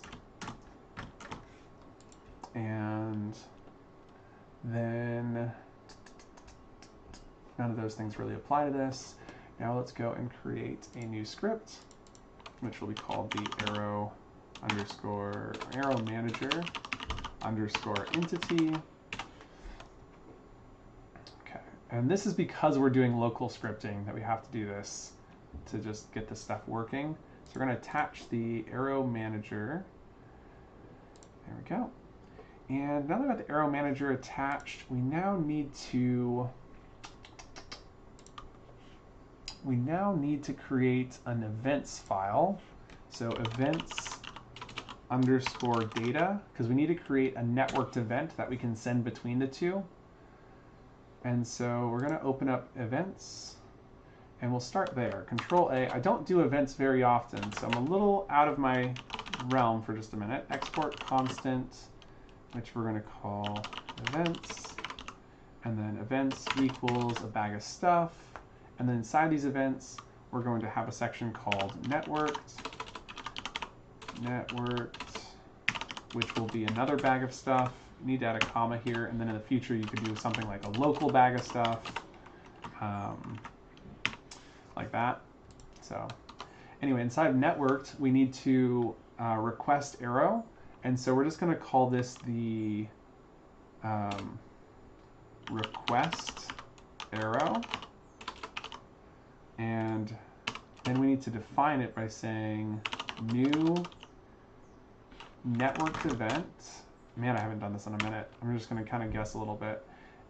We need to define what's included in the payload, which is going to be the entity, and then parentheses, the name of the event is going to be called request arrow. And is that it? Did I do it right? I might have done it right. Control C, Control V. The next event is going to be called your arrow is, and I'll just copy that name. Control C, Control V. Oh, and these are supposed to be commas, not semicolons. Now I need to verify my work because I have not done a networked event in a while. So what I'm going to do is right-click, Reveal in File Explorer. We're going to go up a layer, and we're going to go up another layer. And here we can see all the worlds. And what I do want to do is find a world that has a networked event in it. And I'm trying to think of where I might have one. I think Murder Manor is probably the place that's going to have one. It's something I avoid doing. And then inside of here, I'll have an events file. Don't mind the code in here. It's way worse than I've ever coded. It was the first world I ever did. Global events, maybe? Where did I store events? It should be in here. Search scripts for events. Let's open this up. This has to import events from somewhere. Maybe I didn't do it this way. Is this so old that I don't actually have that? Does this world predate? I don't know. Color data. I would have assumed it would be in here. Escape block, escape functions. Need to sort. Wouldn't be surprised if it's in one of these need to sorts. Key manager function, key manager data, global custom class needs. Oh, events. I don't know why that didn't come up when I searched events. Here they are. Okay, networked events. Player shot equals new networked event. Oh, it goes inside of curly braces. I missed the curly braces. Okay, well that's easy. Glad I looked.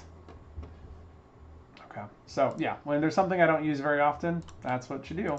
So we need to create the payload. The payload is the curly braces. We need to name this item, which is the requester. There we go. And then over here, we're going to do the same thing and curly braces to create the payload, and then name it, which is going to be called the arrow. And that is of type entity. There we go. Shift-Alt-F to reformat, Control-Save. Now we've got our events set up, and we can now send events. So then we're going to go to our arrow manager. I'm going to delete our HZ dots like before. And one more. And then Control period to re-import. Checking time, 13 minutes. This isn't going to happen in 13 minutes. I'm going to have to eat a really fast lunch. So we're going to have a pre-start. We're then going to have a, we need to connect to a local event or our local method, which is going to be called arrow requested, which is received with a requester, which is an entity, and then curly braces, arrow requested. Okay, and then in pre-start we can connect a networked event. So connect network event, parentheses, and then this networked event is going to be received on self, this.entity, and the event is our events file that we made. So events.networked.request arrow, and then comma, that's going to be received with a payload. So remember we did payloads like this, payload colon curly braces, requester colon entity. There we go. And then we draw our arrow function to the right and curly braces, and we connect it, and I'm going to collapse this for a second. And then we connect that to the arrow requested method, parentheses, and now we need to pass the requester, which is payload.requester, and then semicolons, because I like semicolons, Control-Save. All right, there we go. So arrow requested is received. We then need to get the arrow, so we're just going to say constant the arrow equals, and then we're going to go to our arrow data dot arrows, and we're going to get the item at the index, which means we need to calculate the index. We're going to say constant the index equals, this is so weird, I don't know why I'm typing the in front of everything. And so then we need to get arrow data dot last index plus 1, and then wrap this in parentheses, and then the arrow index plus 1, if it goes over index, we use modulus, and then arrow data dot arrows dot length. And so what this does is it says when the last index equals the length, reset it back to 0. So then it loops back to the beginning. And so then we can get the value at the index, which I'm just going to rename to index because that was silly. And then we'll call this the arrow, just arrow. All right, index. All right, so we've now got an arrow from the arrow data, and we can now send it back to the requester. And so then we say send networked event to the requester, and the event is the events.networked.yourArrowIs, and the value is a payload, so we do curly braces, and then we type we can type arrow colon and then arrow. And it looks a little weird, but I think it's fine. So this is the property arrow, this is the value arrow that you're passing in. And so just because they have the same name doesn't mean it's not going to work. Anyway, so that works. And there we go. We've set up the arrow manager. That's all it needs to do. And now we just need to send this request to get an arrow from our local scripts.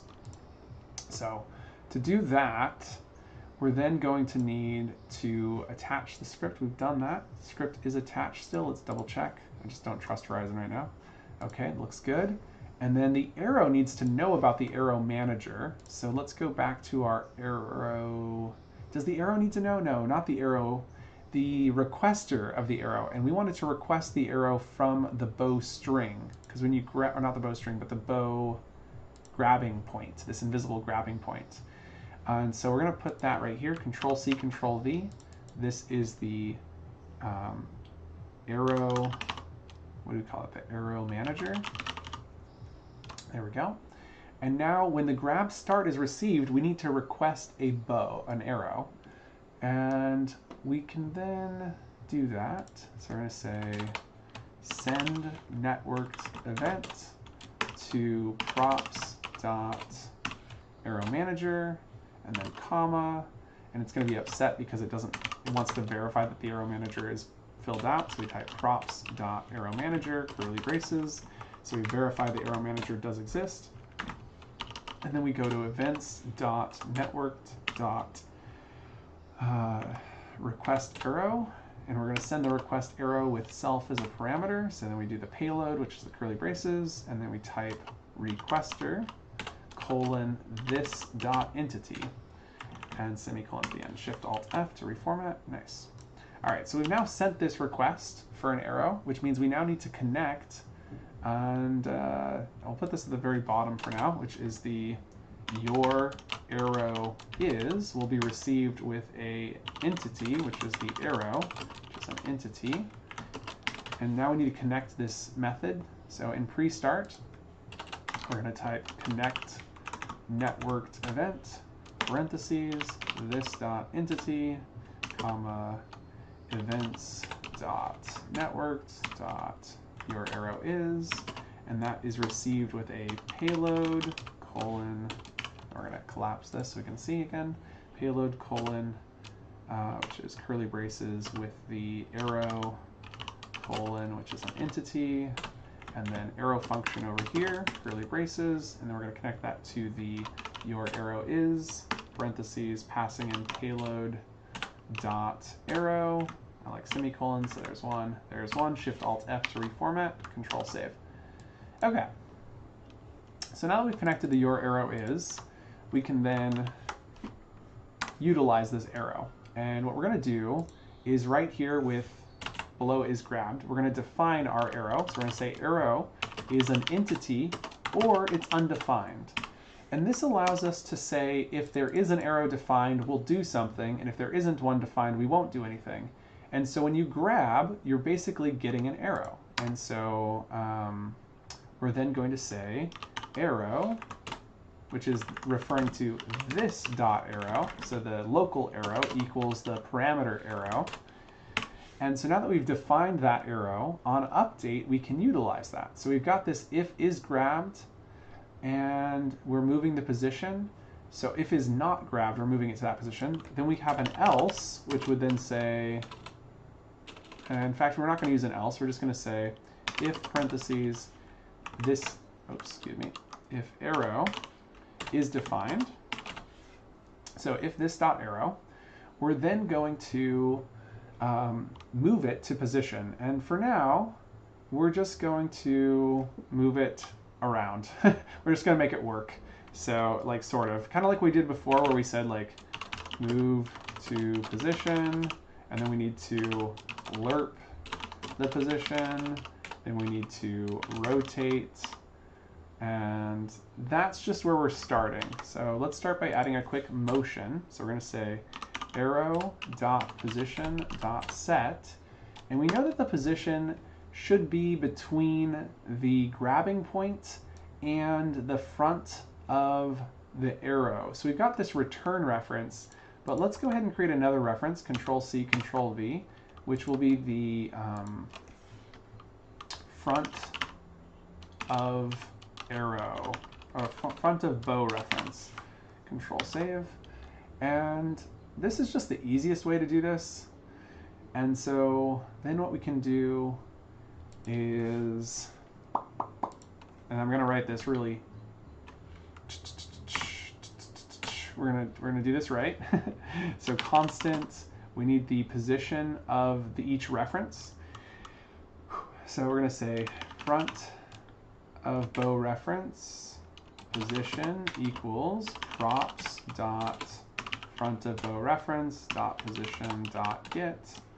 There we go. And we do need to verify it, so we'll say if parentheses props dot front of bow reference and props dot return reference. I guess we don't need a second one because the second one is self. So yeah, we just need this first one. Okay, curly braces, and then we're going to move everything into this, Alt arrow up, and move that up as well. So front of bow reference position equals, we don't need the question mark anymore. And then we need to know the constant held position equals, and this is going to be the position of self, so this dot entity dot position dot get. And then we can say vec3, just like we did before. We're going to use a lerp, parentheses, and we'll grab the front of the bow reference position, then the held position, and we're going to set it to 0.5 just like before. And now that we've got that set up, that's going to move to the center between those two things. Okay.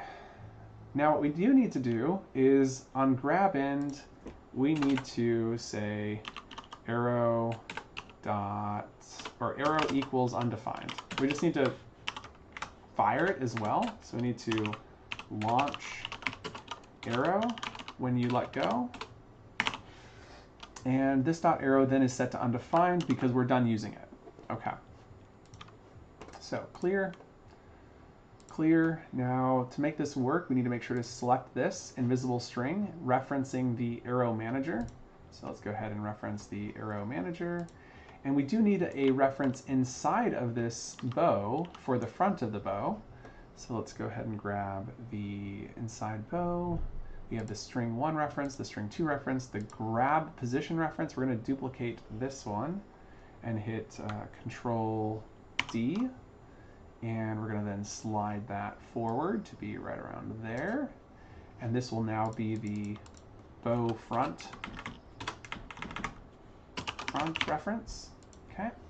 Then selecting the grabbable again, we can now change that to be the bow, where is that? Bow front reference. We can just type BOW, there it is. Bow front reference. Perfect. Okay. Now with that set up, something's gone horribly wrong. What? World simulation on. I don't really want to touch the bow when it's looking like that. Yikes. But anyway, we'll come back to that, I guess. Go ahead and hit play. We're going to walk in. We should be able to grab that. We've got the arrow. Look at that. Arrow is right in the center. Fantastic. And then we let go. It does that. It doesn't do anything because we're not launching it yet. But if we grab it, we can grab another arrow. Interestingly, it grabbed the wrong arrow. Oh, easy mistake. Glad we tested it. So if we go back into the script, on the arrow manager, we forgot to increase the index. So we need to say right here, arrow data dot last index equals the index. There we go. Control save. Okay, so that allows us to have multiple arrows. Okay, we're just gonna breathe there for a second. And I'm out of water! Oh no! Let's just see what these messages are. Great to have you guys if you just joined us. There's obviously, I think we're at 2.5 hours. There's a lot that's happened. Feel free to come back and watch the video later. We're very close to being done. Just a couple more lines to write. And yeah, so nothing crazy.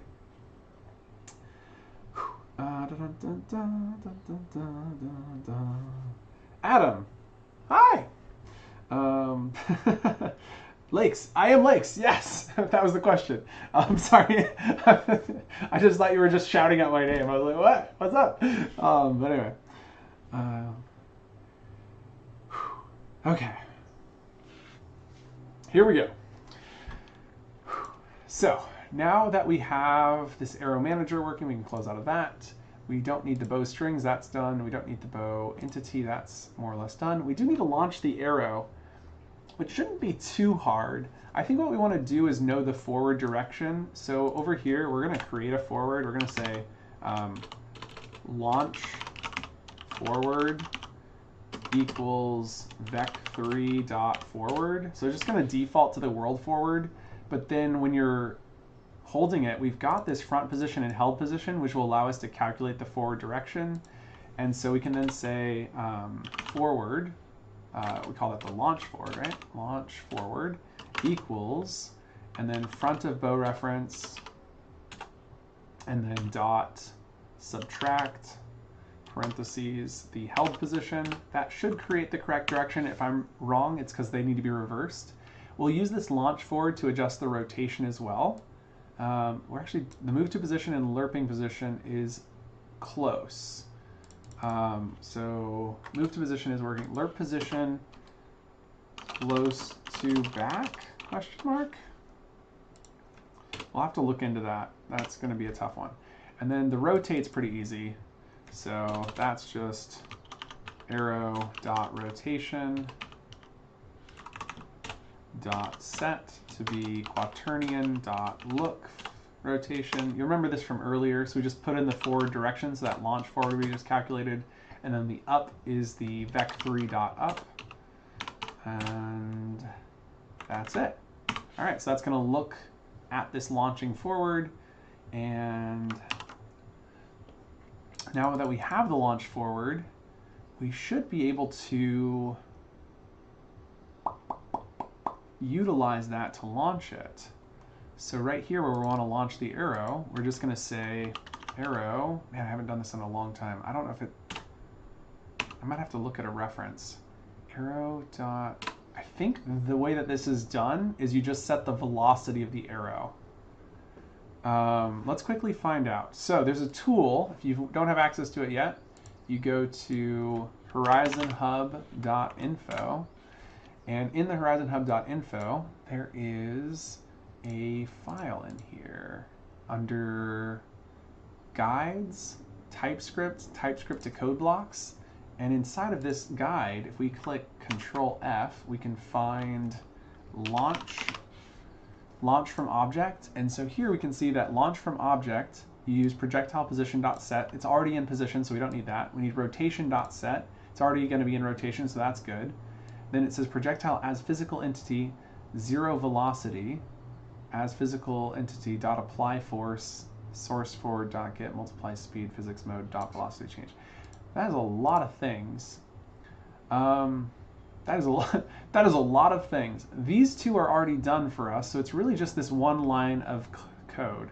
So as physical entity, dot 0 velocity. I'm not really sure. Oh, it's 2 lines. It's 2 lines of code. It's not just one. So you zero out the velocity and then you apply the velocity. Okay, let's do that. So I'm going to drag this off to the side so I can reference it. But anyway, cool website with lots of interesting information. Okay, so this dot arrow dot as, and then we say as a physical entity, and then dot 0 velocity. Okay, so just 0 the velocity. Then we say this dot arrow and then dot as, parentheses, physical entity, and then dot, and now we need to apply force, and then parentheses, and we see that it needs a vector 3, so that's the force, which is going to be the forward. So now it's using the forward of the object, which we could totally do, but we've already calculated the forward, so we don't need to do that. We can just say forward. We call that launch forward.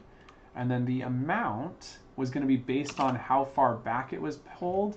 So we're going to need to calculate that. So it's forward dot multiplied by some value. For now, we'll set it to 5. And then we're going to say / change 5 to match amount of pullback. Okay. And then we need to tell it the physics force mode. So we type physics force mode dot velocity change. Okay. That should launch it. Cool. Sometimes things are just easy. I mean, that was hard, but sometimes they're just easy. Play. I don't know what I'm saying. All right. Arrow is in position. And... oh, it didn't launch. No, okay. So that is what I was worried about is happening, which is that it's happening too quickly. And so what we are experiencing here is this grab end is happening during on update. And so on update position changing is conflicting. Even though this dot arrow is undefined, it's still applying in the same frame. So what we need to do is just add a very, very slight delay to this. And to do that, we type async dot set timeout parentheses. We're going to do that arrow function that you're so familiar with, and then comma, and we're going to add just a 25 millisecond delay. And then we can just run code inside these curly braces. You don't have to call a method, so we can just click enter, and then that's going to be where the code we're going to run. And we just need to move all of this up into here. The problem is that on update is still undefined. Okay, so we need to save the arrow. So we're going to say constant temp arrow equals this dot arrow, and then we can undefine this arrow here, and then instead of using arrow, we're going to use temp arrow. So I'll just replace this with temp arrow, Command V, Control Save. Okay, so that way it's available after 25 milliseconds, because it wouldn't otherwise be available, because we're setting it to undefined. Hopefully that's the trick. Might try a longer delay if that doesn't work. Okay. World simulation on, play, come on. Come on, we can do this. We can do it. X. Ah, dang it. Man, I was really hopeful. Oh, I'm an idiot. Never mind. I hate when I forget stuff. It's the worst. So we can now select multiple objects. That feature was just added. Wait. That feature was just added. What the heck? Apparently you can't edit multiple properties. Well, anyway, you're supposed to be able to. We can change this to be motion, interactive, not grabbable, physics. That's what I forgot. I forgot to use physics. And then let's delete these other arrows and then just duplicate this arrow. Control D, Control D. All right. Play. Oops, world simulation on. Now play. Okay. Grab, pull back, and it did fly. It's not great. It did work. I think what we need to do is delete this again, go to this arrow, and set simulation to off. So change it from interactive to animated, And then in code, we'll change it to physics on, which, hey, code block reference.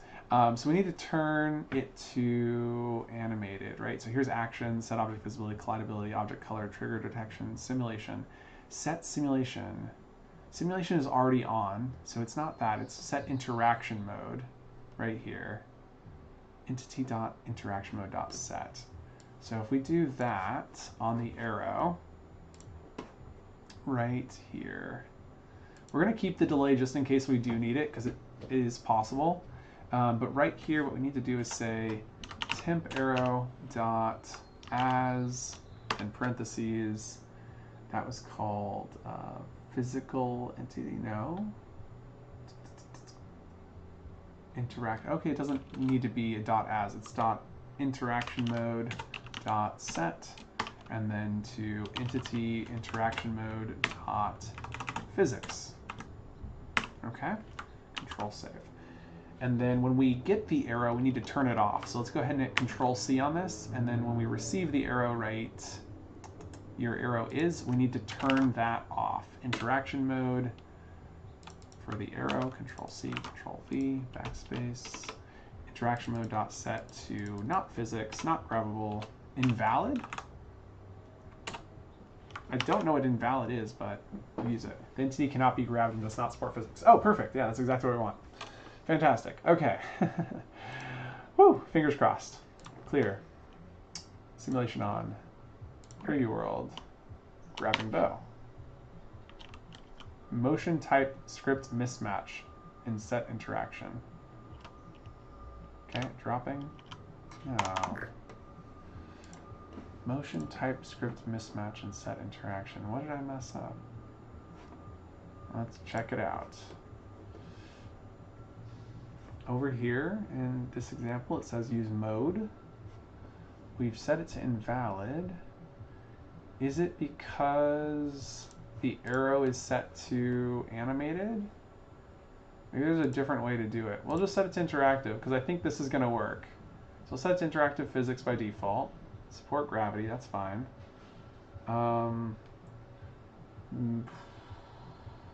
Collidable. We could set collision layer to just be players only. That would solve part of the problem. Or excuse me, objects only.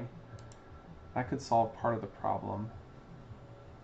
Then we can just leave physics on and not deal with it. Yeah, oh, we could do that. We could also make it non-collidable. We could make it non-collidable. Everything, and then change collidable off. Set it to physics, and then... Okay, so now we don't need to change interaction mode because physics is on. Don't need to change interaction mode. Here. We zero out the velocity, we apply the force. After the delay, we could... After delay, turn collision back on. Okay, control save. Let's see. Clear. I just want to see this thing launch. Oh, I guess we did get it to launch. So, you know, there's progress. Grab. And it's still glitching. That's weird. Right? That's super weird. It just falls out of the world. Why? We're moving the position. World simulation off, world simulation on, play. It's moving to a specific position between these two. It definitely launched there.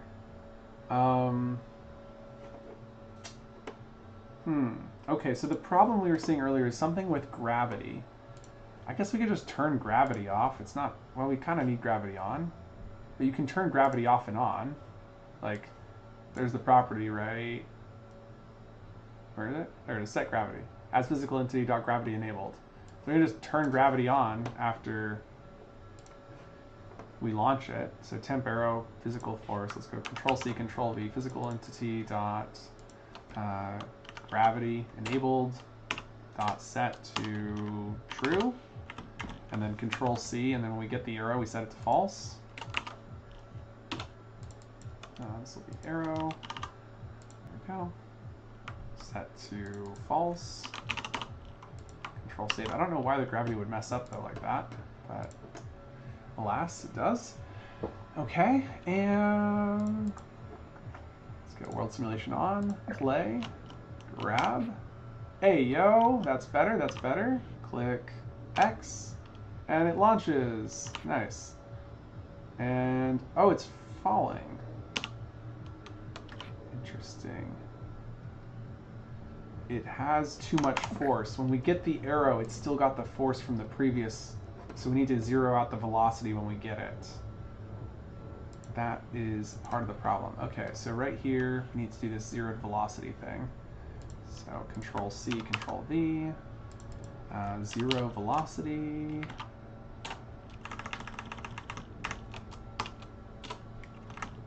There we go, Control save. Okay, so we zero the velocity, that should do the trick. Clear, clear, clear, world simulation on, play, grab, good, launch, grab, good, launch. Nice. Okay. Clear. Holy moly. We're getting so close. Let's see. Zeroing velocity, gravity setting. We can probably bring back collisions. We wanted to try moving this up. So rather than doing this in the timeout, we're going to move this up. And then in this timeout is where we're going to turn collision back on. And so we say temp arrow dot collidable dot set to true, and then we'll also need to copy and paste this into here when we get the arrow to set it to false. Arrow, there we go, Control save. And yeah, theoretically that'll allow it to collide with the ground and objects and players and all that good stuff, but it won't collide with the player when they're launching it. Clear, and world simulation on, play, grab, launch, and it hits the ground. Nice. All right, now we need to give it some more power based on the pullback. Yay, we're doing good. Okay, I do want to change this from temp arrow, so we're going to set temp arrow here, make it very clear what it's related to. I'm using alt arrow to move things around, by the way. Change 5 to match. We're going to put that right here. It's a reminder. And then arrow I want to be this dot arrow, so we're going to just change this out. Control C, Control V, Control V, Control V, Control save. Okay. And next up we've got to change this amount. So right here we can determine the amount that's being pulled back during this if arrow. And so we're going to kind of do this when we find out how close is it to the back. We know the arrow is 0.5 meters, or excuse me, it's 1 meter long. We know that. That was important. We took very clear note of that. And so what we know is the position is not actually the lerping between two values.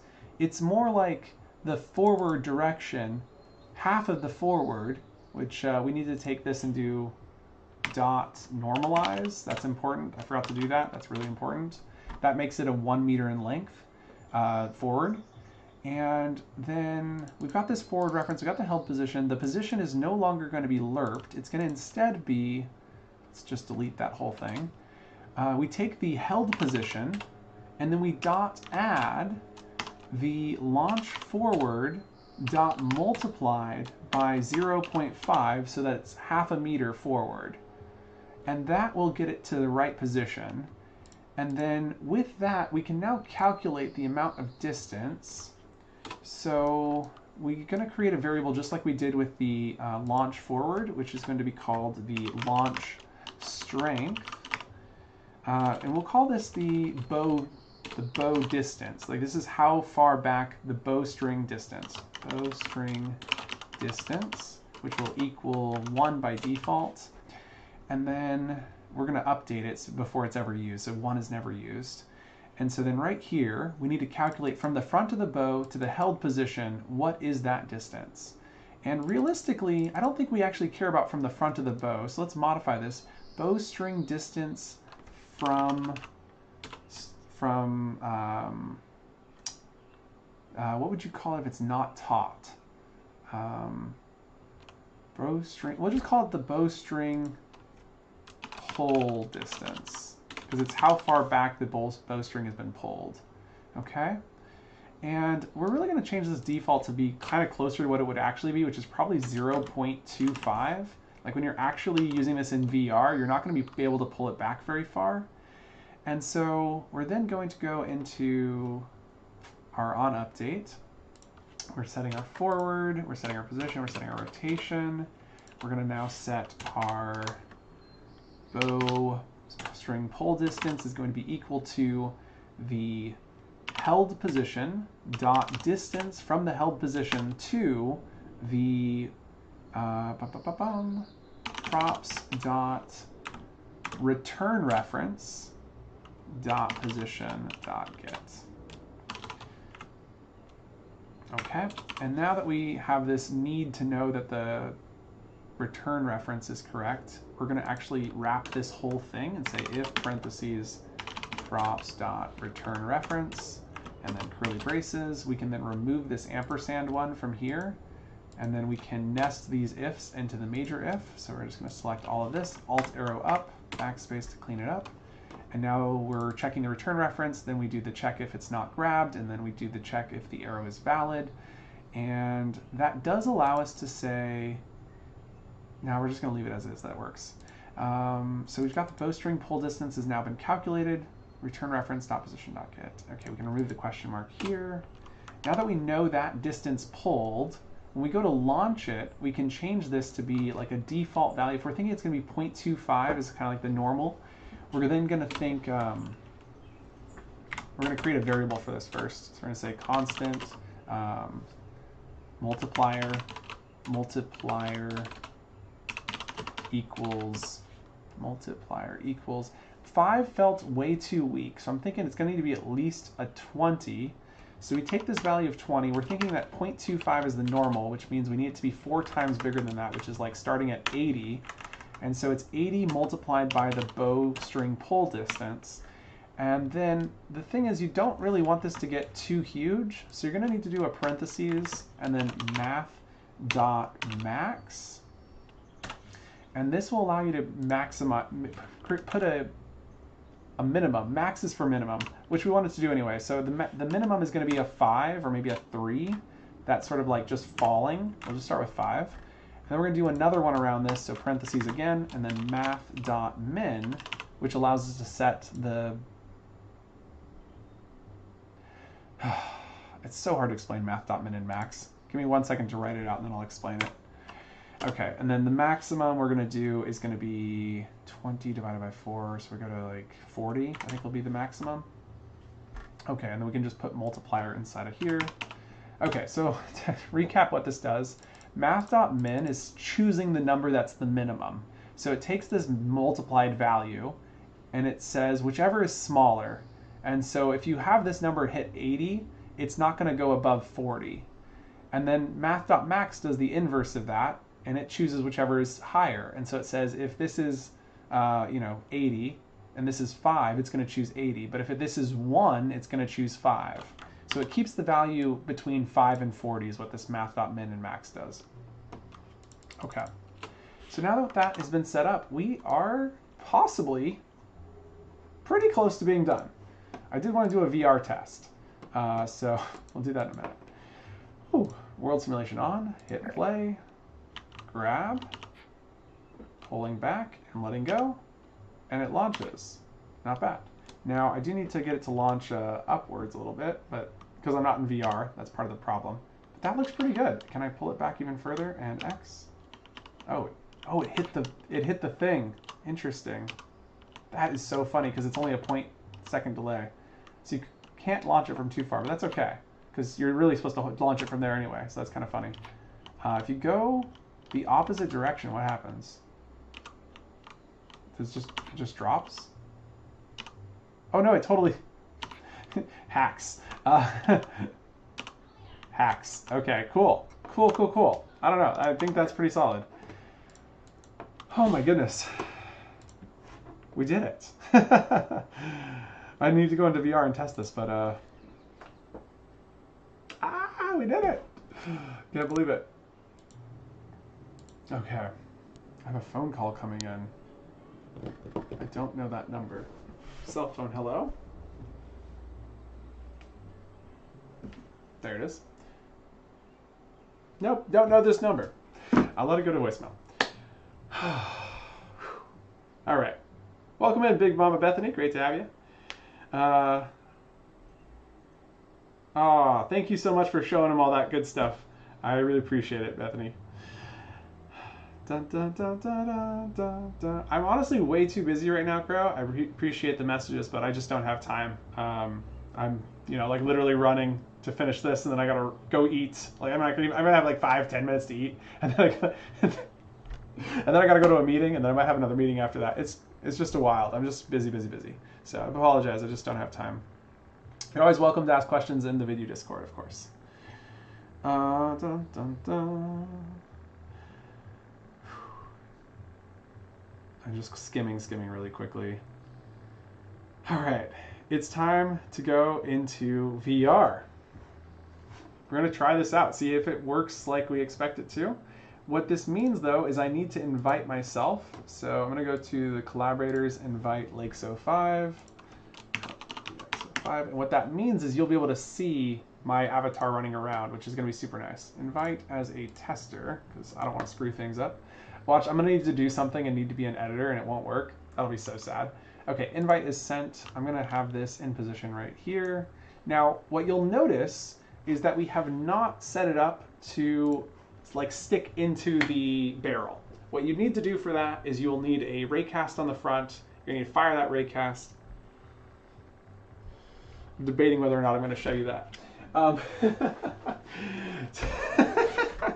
I don't really want to. I don't really have the time, but it's like a dart. Basically, you have to put a raycast on the front. You're firing the raycast on update. When it detects something, it then stops the motion, and it gets stuck in place. It's hard, but if you're using this for collisions with player, that's also hard. There's just like a lot of extra stuff. I think we've said this a few times now already, but like the amount of depth, you can always go deeper. And today, we're not going to continue going any deeper. We're going to stop here because I got to go eat. I really do. I love food. So, but if this is something you want to revisit, leave comments on the video on the YouTube and say, hey, can we do like a part 2 where we go deeper? I'd love to see more. And then maybe we'll come back to it. I can't guarantee anything because like I said, I'm pretty busy, but I do quite enjoy your guys' queries and they excite me. So let's get into Horizon Worlds. Search for applications. Horizon Worlds. Wait, what? Oh, it's downloading the update. Okay. Got it. Normally you have to hit the 3 dots and update. This time it was just like download. I was like, I have this downloaded. What are you talking about? Okay, I understand now. All right, Gingy, get your lunch. You've started me off at least. You're welcome.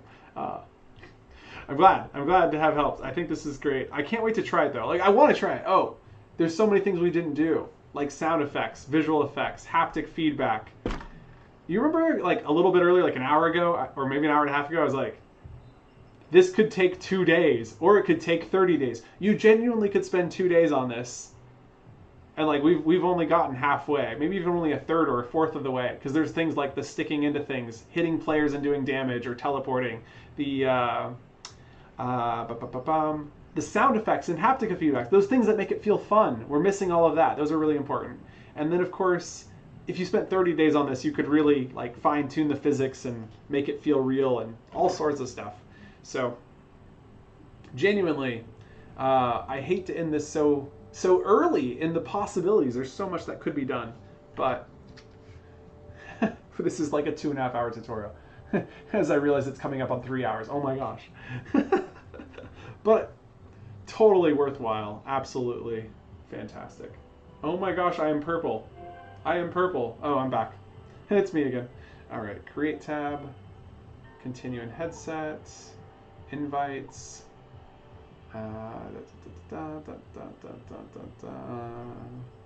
Dun, dun, dun, dun, dun, dun, dun. I have a lot of invites. There it is. Accept and test world. All right, I'm on my way, which means I can now switch you guys back so you can watch. And hopefully this looks good. All right, I'm in the world. I'm walking forward. Oh my gosh, am I? I can't move. Oh, my left hand. My left control. Oh my gosh. Okay. Switch back to camera. I forgot the darned controllers use batteries on the Quest 3. I'm so used to my rechargeables on my Quest Pro, and these things have died. I've been programming my app in VR lately, and I've been using just the one controller. Pop this off. These things fall off if I drop them. Should I just drop it? How does this come off? I swear it was just push, pull down. How does this work? Oh, there's a button. Oh my gosh, I almost broke it. Okay. Controller, and then I have batteries inside my bag.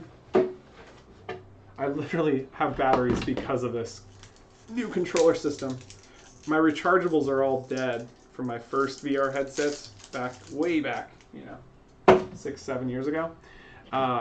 So those rechargeables just do not work like they used to. All right, that's in. Sorry for the hold up there. And let's switch back into Horizon. Dun, dun, dun, dun, dun. All right, here we are. I'm in this world with you, I swear. Ah, and I'm moving. Okay. Oh, I forgot to turn collidability back on. But I should be able to pull this. Oh, and I forgot to start the world. Oh, so many things. Okay. First things first, we need to turn bow back onto collidable. The bounding box is strange. Duplicating might fix the bounding box. Not really sure. Okay, world simulation on. All right, here it goes. All right, world simulation is on. There's a bow, or there's an arrow already there. Ooh, okay. No. Grab this. Grab that. And... Whoa! Whoa! Okay. There's something here. It's close. There's definitely some work that could be done. It is close. Oh my gosh, this is so good. Okay, not that much power. I need to lower the power. The strength is too high. And it's also way too easy to grab this out of your hand. So I need to set it so you can't take it out of your hand. There's just like little settings we need to finesse here. So it's nothing crazy. So if we click on the bow and go down to who can take from holder, we want to change this to, no, who can take from holder? No one, not even yourself. You can't even take it out of your own hands. You have to let go of it. That'll fix that problem. Then if we go into the code, it was too intense. So we were multiplying it by 80. We're going to try multiplying it by 40 and press Control Save. I can't. I'm wearing controllers. Control Save. Like, kind of difficult. Okay. Wait for that to compile. Clear, and one more. Clear, and world simulation on. All right, let's try that. So I'm going to grab the bow and arrow, pull it back. I think this collider needs to be bigger. Oh yeah, it totally does. Let's fix that too. Okay, so on this grabbable, so the strings are somehow stopping the grabbability. And so we need to go to the grabbable, invisible string grabbable, and the size of this, I made it really small thinking that was smart. That was not smart. Change it to 0.1, 0.1, 0.1. That should make it easier to grab, because it actually ended up being hard to grab. Okay, and world simulation on. Here it goes. Oh, whoa, okay. So grab this arrow and then launch. Oh, not bad. Grab again and launch. Grab again. Oh yeah, I could totally learn how to do this. Absolutely. This is, oh my gosh, this is so fun. Holy moly, this is fantastic. Oh my gosh, this is fantastic. Now we only have the one arrow because I haven't designed the 3. You guys, we should totally do another day of this. This is so much fun. Oh my gosh. This is so much fun. That's when you know it's good. It doesn't even have half the things. It's missing the sound effects, the visual effects, all the good stuff. And that was amazing. That was so amazing. I'm powering this off. Shut down. Yeah. There is so much you can do with that, but holy moly, that was amazing. I cannot believe it. Thank you, See Me Bro. Appreciate you, bro. You see me. You see me. Appreciate you. I wish I had seen that in time, but it's all good. The delay on these live streams is just sometimes a little bit too much. Whew. Oh, man. I think we're done. Oh, my goodness. I'm in disbelief. That's it. That was fantastic. That was phenomenal. Like, things I would change. Like, just some thoughts. Just real quick thoughts. If I was making this specific instance of the bow into a actual world, I would shrink the bow down a little bit. It was a little too big. It was hard to see, so I feel like if I shrunk it down just a bit, it would be easier to pull it back and get that sizing right. The string was a little too thick still. I would thin the string down to maybe 0.01 rather than 0.02. Felt like that was a little too big. Was there anything else? The pull was really nice. Some way to like see the power could be very nice. Like if you had a heads-up display indicator where you could see as you pulled it back, you could see an indication of the strength. Damn it, guys, I want to build a whole bow and archery world now. This is way too much fun. Somebody else do it. It's good. It's really good. I'm going to get you the scripts now, but this is a great start. And thanks for joining me on this 3-hour adventure. This has been a lot of fun. I absolutely enjoyed this. World simulation off, scripts, 3 dots, open scripts folder in Explorer. Let's get that downloaded or uploaded into the drive. So that's the drive. If you haven't found this, the link is in the description. For most videos on the channel recently, we've been uploading the scripts, so you can just download them and use them in your worlds. And so we're going to create a new folder. Today it is the 25th year. We are in the 5th month, right? Yep. And this is the bow and arrow. Create. All right, and then we're just going to drag and drop these scripts in. So we've got the arrow data and all of that. Drag and drop. There we go. Think that just about covers it. Sweet. Oh my goodness. What a blast, you guys. Thank you so much again for joining me on this journey. If you have any questions, feel free to drop them in the comments. There are so many things you can do to like take this and elevate it to the next level. So if you've just begun your TypeScript journey, I encourage you to learn how to do visual effects, sound effects. A lot of our earlier TypeScript tutorials do show those basics like sound effects and haptics and all that good stuff. So check those out. I literally leave on Tuesday. I'm getting on a flight. And then I won't have access to my computer for 3 weeks, my desktop editor. So I won't be able to do this for 3 weeks. And there's my daughter. So I'm going to go see her. I will catch you guys later. I hope you guys have a great rest of your day. Bye!